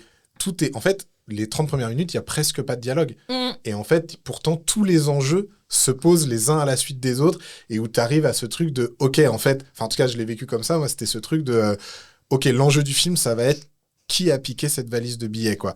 Et en fait, avec cette espèce de question qui finalement n'est pas la question la plus importante du film, mais en fait, il arrive à faire que t'es investi dans tous les personnages, parce que t'as ce truc de est-ce que c'est l'un d'entre eux, qu'est-ce qui va se passer et tout. Et j'ai trouvé ça tellement smart comme manière de te faire rentrer dans l'histoire que tu tiens l'histoire, tu tiens les 4 heures, quoi. Et surtout que c'est Sergio Leone du coup qui est le réalisateur, et Sergio Leone on le connaît principalement pour ses westerns quand même, et moi j'aime beaucoup ces westerns, alors que je suis pas si western, en fait je préfère les westerns limite urbains ou modernes, ou voilà, je suis pas une férue du genre western au sens propre, et là je trouve que c'est marrant parce que c'est un réalisateur de western qui du coup fait un film de gangster, mais je trouve qu'il y a quand même un truc de western et qui marche trop bien. Ouais, de fou, il est vraiment, il est assez. Tu sens que le gars est à l'aise dans les silences. Ouais. Et la musique d'Ennio Morricone. Ouais, bien sûr. Et qu'il est à l'aise vraiment dans la composition. Typiquement, Show Don't Tell. Là, t'es. Show Don't Tell à fond, ouais. Ouais. Et d'ailleurs, c'est vrai qu'on ça, moi, en tant que scénariste, j'aime bien quand ça. Parce qu'il y a plein de gens qui, du coup, se disent que quand t'es scénariste, t'adores dialoguer. Moi, j'aime beaucoup dialoguer, mais en fait, j'adore que ça parle pas trop. Je trouve que quand t'arrives à ce que ta scène, en fait, que ta scène raconte quelque chose sans que les personnages aient à le dire, tant mieux. Ouais. C'est du cinéma, quoi. Voilà. C'est le dialogue le plus efficace. Exactement. Et aussi, une petite dernière parenthèse, je trouve que la scène la plus horrible du film, dans la voiture du viol, mène à, pour moi, peut-être le plus beau plan de la carrière de De Niro, à la gare, où il y a la fumée derrière lui qui regarde partir. Ouais. Ce plan, ce plan, il est vraiment exceptionnel, la séquence. Avec la musique de Ennio Morricone qui est parfaite. Mais il y a... Ouais, non, mais à fond. Magnifique. Et du coup, également, il y a le fameux top 4. Oui, mon top 4 série, du coup. On t'a demandé, c'est ça. Alors, là, on n'est pas sur un top 4 film, mais bien un top 4 série. J'aurais pu vous faire un top 4 film, mais c'est vrai que je vous ai plutôt fait un top 4 série. Alors, il faut savoir que je les ai pas classés, parce qu'il y en a une qui est très à part des autres, parce que je parle de Lost, mais parce que pour moi, Lost, c'est la série un peu matricielle derrière de tout ce que j'ai regardé. Pour autant, je la trouve très imparfaite. Et vous voulez que je commence par Lost, du coup ? On peut. Ok. Je disais que j'ai beaucoup regardé des séries, moi, quand j'étais enfant, ado. Je dirais beaucoup de dessins animés. Petit big up à, par exemple, Code Lyoko, qui est là. Mais Code Lyoko, j'aurais pu le classer là. C'est une des meilleures séries françaises de tous les temps. C'est exceptionnel. T'étais amoureux de quel gamin dans Code Lyoko ? Attends, non, on peut couper ça. Non, bon, la vache. Bon, c'est moi qui fais le montage, c'est pas grave. Du chien kiwi. Ça te va comme réponse ? Il est dégueulasse. Du coup, non mais j'aurais pu parler effectivement de Code Lyoko. On a envie de savoir de qui t'étais amoureux. Non, mais je vais pas dire. J'ai déjà. Il y avait 2 meufs. Très sûrement terminé ma carrière avant même qu'elle ne commence. J'ai peut-être pas m'étonner. Non, c'était comment elle s'appelait Aelita ou Yumi ? Yumi, voilà, okay, c'était évidemment Yumi. Évidemment. Mais moi, franchement, je crois que j'étais un peu amoureuse d'aucun parce que je sais pas. Parce qu'ils avaient des c'était mes potes. C'est juste bizarre. Finalement. C'était mes potes. C'était mes potes, ouais. Mais du coup, donc j'aurais pu parler de Code Lyoko et après, mais c'est plutôt les séries que j'ai découvertes, je dirais fin primaire, début collège, qui étaient dans un mouchoir de poche, enfin vraiment 24 heures chrono et un an après Lost. Et puis un peu de temps après Grey's Anatomy quand même. Et après, à partir de là, des milliards. Enfin, les 4400, Heroes, Desperate Housewives, beaucoup, Dr House. Mais je dirais que Lost, c'est quand même la série où je l'ai découvert comme tout. Je crois qu'elle a commencé quand j'avais 11 ou 12 ans. Et vraiment, donc, je me souviens de ce pitch de départ, de me dire, d'accord, il y a un avion qui se crache sur une île, des survivants, a priori, ça va être un survival. Et en fait, très rapidement, pas du tout, parce qu'en fait, là aussi, tu as une narration complètement éclatée. Alors, dans la première saison, c'est que des flashbacks. Ensuite, on aura des flash forward qui nous emmènent dans le futur. Puis, dans la saison, des flash sideways, dans une réalité parallèle où l'avion ne s'est pas crashé. On aura des voyages dans le temps, on aura des monstres, on aura une fumée noire, on aura des gens qui ne vieillissent pas, qui est une source de jouvence. On aura des mystères à la pelle. On a un mec en fauteuil roulant qui se remet à marcher. Une meuf avec un cancer qui n'a plus de cancer. Un bouton sur lequel il faut appuyer. Tout le temps, après un code. Ça, c'est génial. Est-ce que tu te souviens des chiffres quand même ? Ah non, je suis pas assez hardcore dessus. Et du coup, et en fait, Lost, moi, c'est vraiment la série où je me souviens d'avoir maté la saison 1 en boucle. Ensuite, d'avoir pour la première fois demandé à un pote de me pirater la saison 2 pour la mater avant qu'elle arrive sur les canaux français. Et d'avoir, et d'être rentré là-dedans et ensuite d'avoir piraté beaucoup trop de séries. Je sais pas si c'était Dexter aussi dans le lot, mais bon, il y en avait plein. Et vraiment, en fait, ce qui m'avait fasciné sur Lost, c'était justement la capacité de la série à se réinventer petit à petit et à la fois avoir une narration qui au départ est vraiment tellement lisible. Chaque épisode, on a une intrigue un peu fantastique, etc. Une intrigue en flashback sur un personnage de l'île et une intrigue beaucoup plus concrète de genre comment on amène de l'eau, comment on plante des légumes, des trucs comme ça. Et en fait, progressivement, d'avoir cette série qui, alors tout le monde dit elle est partie dans tous les sens et effectivement, et la fin n'a pas convaincu tout le monde, etc. Mais après, je pense qu'il y a aussi beaucoup de gens qui n'ont pas regardé la fin et qui pensent qu'ils connaissent la fin et du coup, c'est ça qui va pas.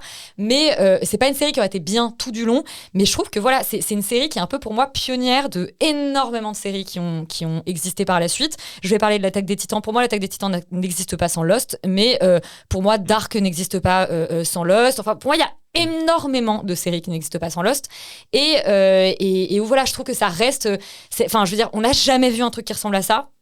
On l'avait jamais vu quand c'est sorti, on retrouvera jamais, je pense, une série qui ressemble techniquement à ça. Mais tu vois, ça me permet de faire un petit lien avec ce que tu disais tout à l'heure. C'est bien la preuve que tu peux imaginer quelque chose qui ne fit pas le marché.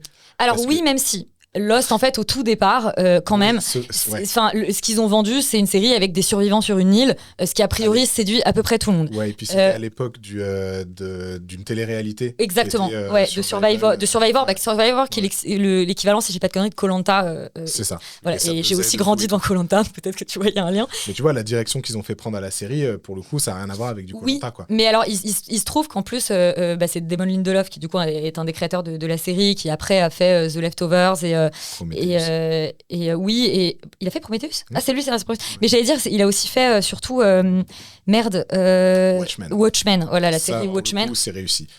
Mais j'ai kiffé. The Leftovers aussi c'est réussi et Lost c'est. J'ai pas regardé. Et Lost aussi en vrai c'est quand même plutôt réussi, même si pas tout le temps. Ce que je voulais dire c'est pas que Lost n'était pas réussi, mais ce que je veux dire c'est que tu sens dans Watchmen qu'il a tiré des leçons des erreurs de Lost. Mais il a fait une dépression après Lost, il a expliqué, je crois qu'il a coupé son Twitter parce qu'il se faisait insulter, enfin ça a été hardcore. Mais le fait est que Damon Lindelof il explique, et ça je pense que ça explique beaucoup de choses sur pourquoi Lost a ce côté un peu mal fichu quand même. Voilà, c'est qu'en fait on lui disait, il savait jamais combien de saisons il allait faire, et donc il y avait un peu ce côté où il disait, en fait, au bout d'un moment, on va nous dire ce sera la dernière saison. Donc en fait, il devait ouvrir suffisamment de portes pour pouvoir peut-être encore tenir 3 saisons, mais attention, parce qu'on peut leur demander de les clôturer au dernier moment, enfin de le clôturer d'un coup. Okay.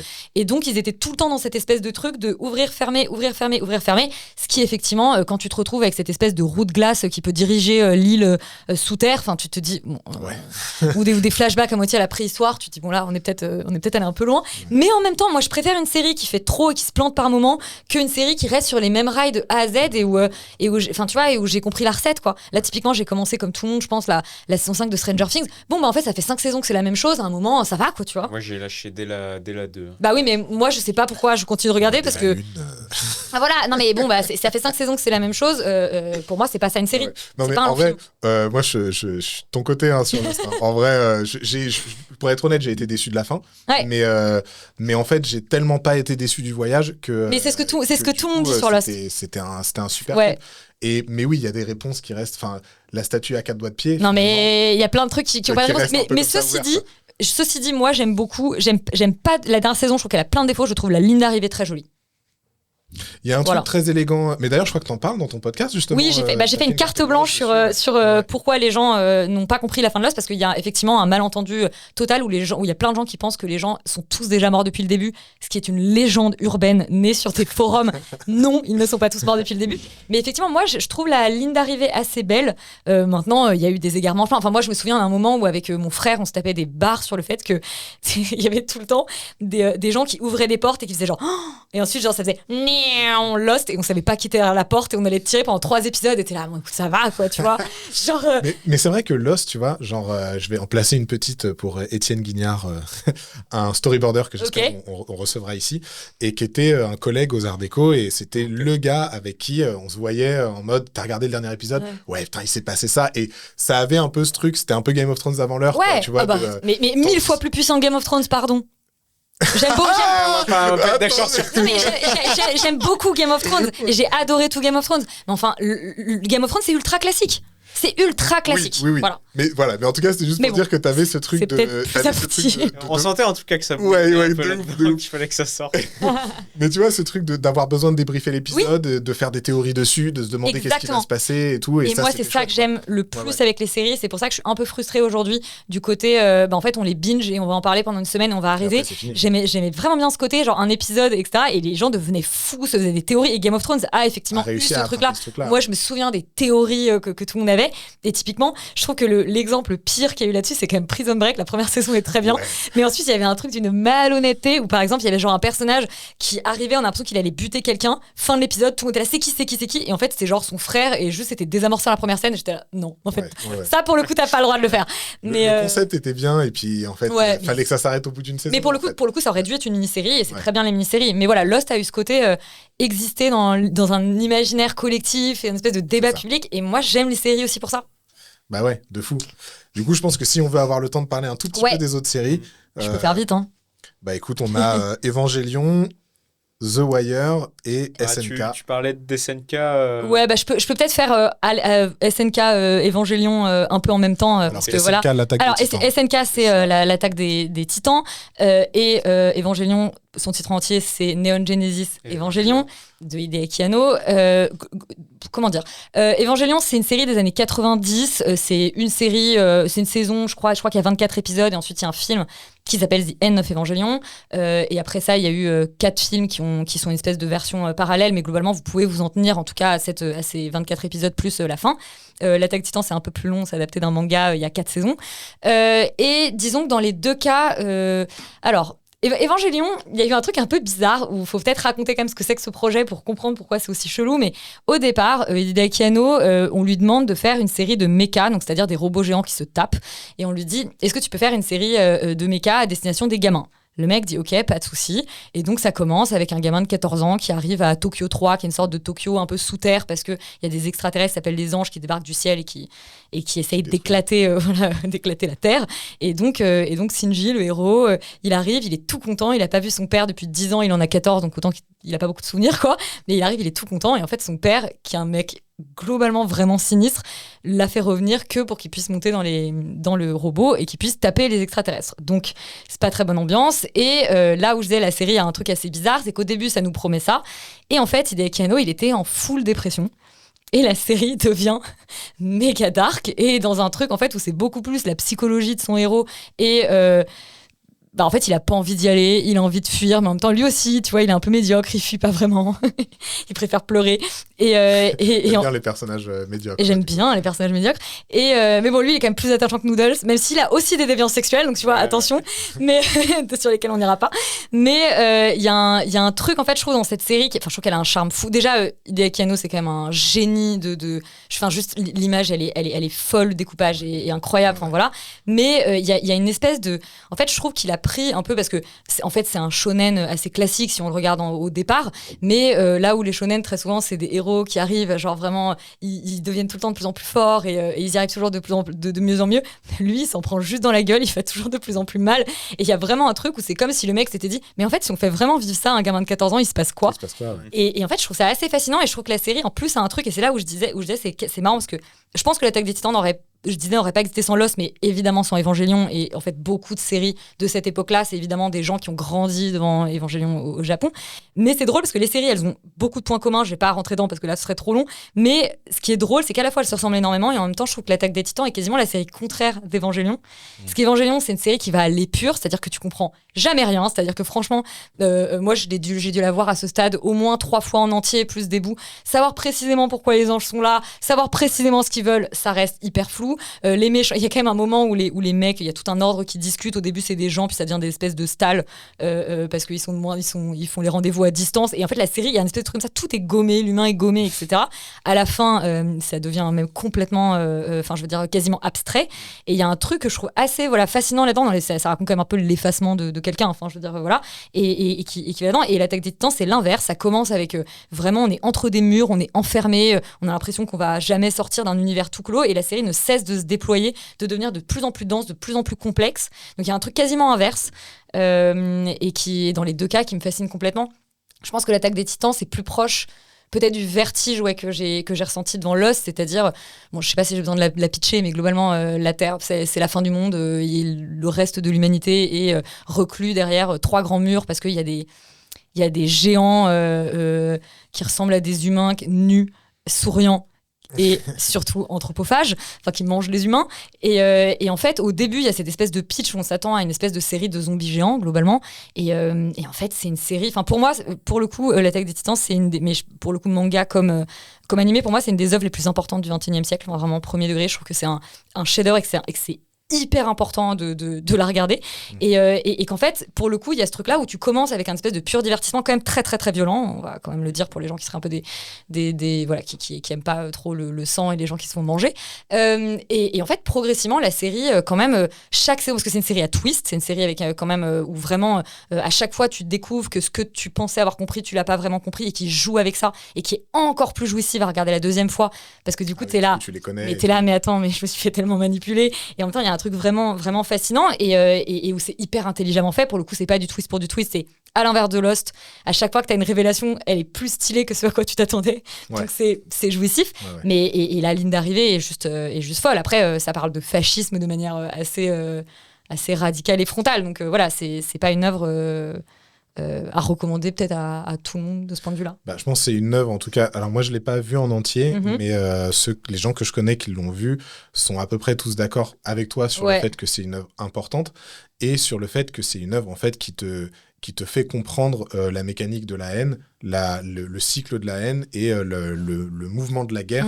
Et pourquoi est-ce que tout le monde a des bonnes raisons, en fait, à un moment alors, donné. Alors, il y a ça. Et effectivement, il y a un passage, alors pour le coup, je vais essayer de vraiment pas spoiler parce que je trouve ça trop dommage, mais il y a effectivement des moments dans la série où effectivement, tu es du point de vue d'un personnage et d'un coup, on te fait basculer du point de vue de quelqu'un d'autre et tu remets complètement en perspective tout ce que tu as vu et pour le coup je sais même pas si j'ai vraiment vu des œuvres qui font ça à ce point-là et ce truc où d'un coup tu te dis mais c'est même pas que tu comprends les motivations dans le sens les motivations personnelles, c'est qu'en fait tu comprends même la mécanique d'un pays entre guillemets, enfin il y a un truc et donc il y a quelque chose de vraiment très fascinant là-dedans et effectivement pour moi c'est une œuvre qui parle de fascisme, ça te montre comment tu tombes dans le fascisme très concrètement et je sais qu'il y a eu des débats aux États-Unis de gens qui du coup disaient mais c'est une œuvre fasciste, bah non en fait du coup mais parler du fascisme ne fait pas une œuvre fasciste mais oui et c'est là où je disais que je trouve qu'il y a un truc qui est très intéressant, c'est que pour le coup sur le côté tu vois ça et ça te donne des clés de lecture et ça on n'en a peut-être pas suffisamment parlé mais je trouve les œuvres que j'aime énormément c'est celles où j'ai l'impression qu'en fait ils me donnent quand même des clés aussi de lecture du monde réel et là il y a eu un truc assez fascinant où je trouve que quand t'as vu l'Attaque des Titans il y a des choses même de l'actualité etc. qui résonnent et où moi je sais que je l'ai beaucoup utilisé comme exemple pour parler avec des potes de l'actualité qu'il avait aussi vu et on s'appuyait dessus etc. Et puis au-delà de ça je disais c'est un bijou de construction, enfin je pense que enfin pour le coup Isayama le créateur je pense qu'il est fou. Il y a un truc où il y a un niveau de précision dans sa mécanique de twist et tout où le mec enfin là c'est même plus un puzzle, je sais pas ce que c'est mais qui est complètement fascinant et du coup c'est très agréable à regarder parce que tu sais jamais ce qui va se passer et donc il y a un truc au-delà de ça, enfin je disais l'œuvre elle est hyper intéressante sur le fond mais sur la forme enfin c'est une leçon d'écriture l'Attaque des Titans. Pas de dessin par contre. Alors non, pas de dessin, mais justement c'est ça que... Moi je trouve un petit charme. Et c'est ça qui est assez rigolo. Les mains comme ça là, tu trouves ça mais moi je trouve que ça rentre un peu dans le côté titan, un peu dérangeant. Ça s'améliore un peu au début. Il a vachement progressé quand même. Ça s'améliore vraiment pas mal. Et alors tu dis pas de dessin, mais ceci dit je trouve qu'il est pas si mauvais en découpage et que c'est quand même important. Oui, c'est pas la même chose. Mais c'est pas la même chose. Par contre oui, effectivement c'est pas un très bon dessinateur mais moi pour le coup j'ai vu la série avant de lire le manga et c'est vrai que je me suis dit genre waouh, c'est quand même très mal dessiné, mais en même temps je suis d'accord, je trouve que tu sens quand même l'ambiance et je vais même dire et ça c'est un truc que j'ai beaucoup sur les adaptations, il y a des passages et notamment la fin où j'ai un peu regretté que ce soit en couleur dans l'animé. J'avais eu la même chose avec Berserk où je trouve que qu'est-ce que c'est dommage que les deux versions animées soient en couleur, donc voilà, parfois le noir et blanc du manga a ses avantages. Est imbattable, ouais. Ok, et donc du coup, est-ce qu'on a encore un petit peu de temps pour parler de... On a un petit peu de temps pour parler de The Wire. J'ai deux grands fans à côté de moi. The Wire, il y a plein de gens qui considèrent que c'est la plus grande série de tous les temps. Ouais. Je trouve à juste titre. Et The Wire, bon alors, comment la résumer ? C'est l'histoire de la ville de Baltimore, globalement. La première saison, t'es sur les flics versus les gangs. La saison 2, t'es avec les dockers. La saison 3, t'es avec les politiques. La saison 4, t'es avec l'éducation, globalement. Et la saison 5, t'es avec la presse. Donc en fait, on te raconte une ville à travers des tranches. Toutes les séries que j'ai choisies sont des séries évolutives où du coup au début tu rentres par une porte et puis derrière tu découvres de plus en plus de choses. The Wire elle a cette capacité-là d'être une série qui évolue tout le temps. Et moi je crois que le moment où j'ai réalisé que c'était ma série préférée, c'est un moment où je me suis rendu compte que c'est la seule série qui me faisait cet effet où quand je fais une pause entre deux épisodes, j'avais cette espèce de truc hyper con de me dire il faut vite que je regarde l'épisode d'après parce que c'est comme si les gens ils vivaient en parallèle et que j'allais rater des bouts. Ah ouais. Genre comme s'il se passait des choses entre les épisodes et vraiment de me dire c'est du temps réel à côté de moi et en fait je pense que quand t'arrives à faire ça c'est tout con hein, mais c'est que du coup t'as créé un monde qui marche tellement que t'as l'impression qu'il marche en dehors de... C'est-à-dire que je parlais de séries qui sont très bien construites, j'adore les séries qui sont bien construites etc. Mais typiquement The Wire il y a ce truc où c'est tellement vivant et tellement tu sens tellement pas la mécanique etc. que j'ai l'impression que juste c'est la vraie vie qui se déroule en parallèle et ça c'est un vertige fou. Je pense le vertige que cette série m'a mis, ça a été en fait en vrai, ça a été la toute dernière séquence de la dernière saison. Ouais. Et en fait, ça a été ce moment où, quand tu commences la série, t'as plein de persos qui sont déjà en place et petit à petit, tu vas plus ou moins comprendre comment ils sont arrivés là. Et à la toute fin de la dernière saison, en fait, la boucle se boucle et tu comprends comment certains persos sont arrivés dans l'histoire de telle ou telle manière avec la génération suivante. Et il y a ce truc d'un coup qui te met un espèce de vertige de « Waouh, ok, en fait, ils sont le produit d'un système, d'un environnement. » Et c'est tellement... J'ai trouvé ça... Je suis vraiment sorti en me disant « C'est peut-être la seule série dont j'ai la sensation d'être sorti plus intelligent. » Tu vois. Alors ça c'est sûr, mais je pense que aussi parce que The Wire, il y a un truc où en fait ça te permet quand même de regarder comment le monde fonctionne. Enfin, il y a un truc, même si c'est à l'échelle d'une ville, effectivement, tu comprends tous les rouages, enfin la mécanique de tous ces différents systèmes qui fonctionnent les uns avec les autres. Mais là où je trouve qu'en plus la série elle est très puissante, c'est que évidemment elle a un côté très réaliste, très documenté, co-créé avec un ancien policier. Enfin, elle est évidemment très très documentée, mais il y a quand même une espèce de force de la fiction avec des personnages comme celui de Omar. Je veux dire, qui est pour moi un des plus grands personnages de fiction, toute série films confondus. Et je trouve que du coup, voilà, il y a cette intelligence-là de à la fois faire quelque chose de très documenté, de très intelligent, et en même temps de te permettre des moments quand même assez lunaires, avec des personnages qui sortent complètement du cadre. Et ouais, The Wire, moi, ça a été une énorme claque, alors même qu'on m'avait dit c'est la plus grande série de tous les temps, il faut que tu la regardes.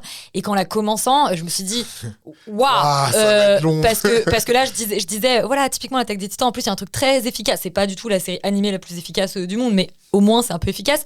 Là, The Wire, quand tu commences, tu te dis ça va être long. Ouais, pour moi, il y a 3-4 épisodes avant de commencer à vraiment avant en fait de comprendre suffisamment où t'es pour que en fait tu puisses prendre plaisir à ce que tu regardes. Mais tu vois, il y a un truc qui est assez marrant, qui est que par exemple la saison 2, qui est la saison hyper mal aimée de tout le monde, tout le monde dit elle est dure la saison 2, et moi je me souviens que quand j'ai rematé toute la série, je me suis dit mais en fait elle est incroyable la 2, et vraiment d'avoir à chaque fois, enfin tu vois, un espèce de truc, parce que j'aime beaucoup re-regarder des séries moi, et du coup tu vois là de voir qu'en réalité mais elle est tellement bien construite, et c'est juste, je pense que c'est pas ce dont t'as envie quand tu sors de la saison 1. Et qu'en fait, c'est pareil, il y a des personnages incroyables. Et non, et elles sont alors, il y a des meilleures saisons que d'autres. Je sais pas quelle est ta préférée, toi, Steven ? Comme ça, spontanément, je dirais la 3. Ok. Et c'est-à-dire bien sûr. Le frère, c'est quoi, Brother Mouzone. Non, mais d'ailleurs, avec Littlefinger. Littlefinger. Bah oui, de fou. Et l'histoire de Stringer Bell. L'arc de Stringer Bell. Moi, j'avoue, c'était... j'avais vraiment kiffé, quoi. Moi, je suis très la 4. Mais je dirais la 3 juste après. La 4, Mais je suis peut-être genre 1, 3, 4, c'est mes préférés. Mais en même temps, je dis ça, je te dis, la dernière fois, je me suis dit, la 2 est vraiment trop bien. Mais non, mais The Wire, c'est... Et pour le coup, je disais, parce qu'il y a je conseillerais peut-être pas certaines des séries là, dont j'ai parlé à tout le monde. Là, vous n'avez pas d'excuses, tout le monde peut regarder The Wire. Mais alors justement, peut-être ça peut être une petite touche finale dans tout ce dont on a parlé. Je suis très content que tu ailles là-dessus, parce qu'il est l'heure. Arrête de parler. Faut à tout prix qu'Elisabeth quitte les lieux. Arrachez-lui son micro. Alors justement, je me permets, si sur tous les trucs dont on a parlé là, si genre en gros les gens ils finissent le podcast, ils rentrent chez eux, enfin ils sont chez eux, ils se disent par quoi je commence. Allez. Par quoi je commence ? Si on a une à retenir, une où tu te dis vas-y, tu sais pas quoi faire ce soir, tu sais pas quoi regarder. En fait, c'est horrible de dire, parce que je vais pas dire à quelqu'un qui rentre du travail et qui est crevé, mais regarde absolument Était une fois en Amérique, un film de 3h50. C'est absurde. Pour le coup, je dirais franchement, l'Attaque des Titans, tu peux au moins mater les premiers épisodes et puis tu vois, ça se regarde rapidement, et c'est peut-être la plus facile et efficace de celle dont j'ai parlé. Et à côté de ça, pour moi, l'Attaque des Titans et The Wire, on est au même niveau. Hein. Je fais pas de hiérarchie. Mais voilà. Et après The Wire, faut savoir que c'est un peu dur d'entrée de jeu, mais honnêtement, tout ce dont j'ai parlé, regardez, c'est que des trucs trop bien. Ne choisissez pas, c'est renoncer. C'est une magnifique phrase pour finir ce podcast. Elisabeth, on te remercie. Merci à vous. Merci d'être venu. C'était trop cool. C'était vraiment un plaisir, et je vais pas m'étendre plus que ça sur la conclusion, parce qu'il faut vraiment qu'Elisabeth y aille. Donc merci à tous de nous avoir suivis sur ce deuxième épisode de Regard Cam. On se retrouve le mois prochain. Et on vous fait des bisous, laissez des commentaires, abonnez-vous, on est présent sur TikTok, Instagram et YouTube Shorts, puis sur les plateformes de podcast, Apple Podcast, Deezer, Spotify. N'hésitez pas, venez partout, abonnez-vous partout, laissez des commentaires partout, et on vous fait des bisous. Yes, merci beaucoup. Merci.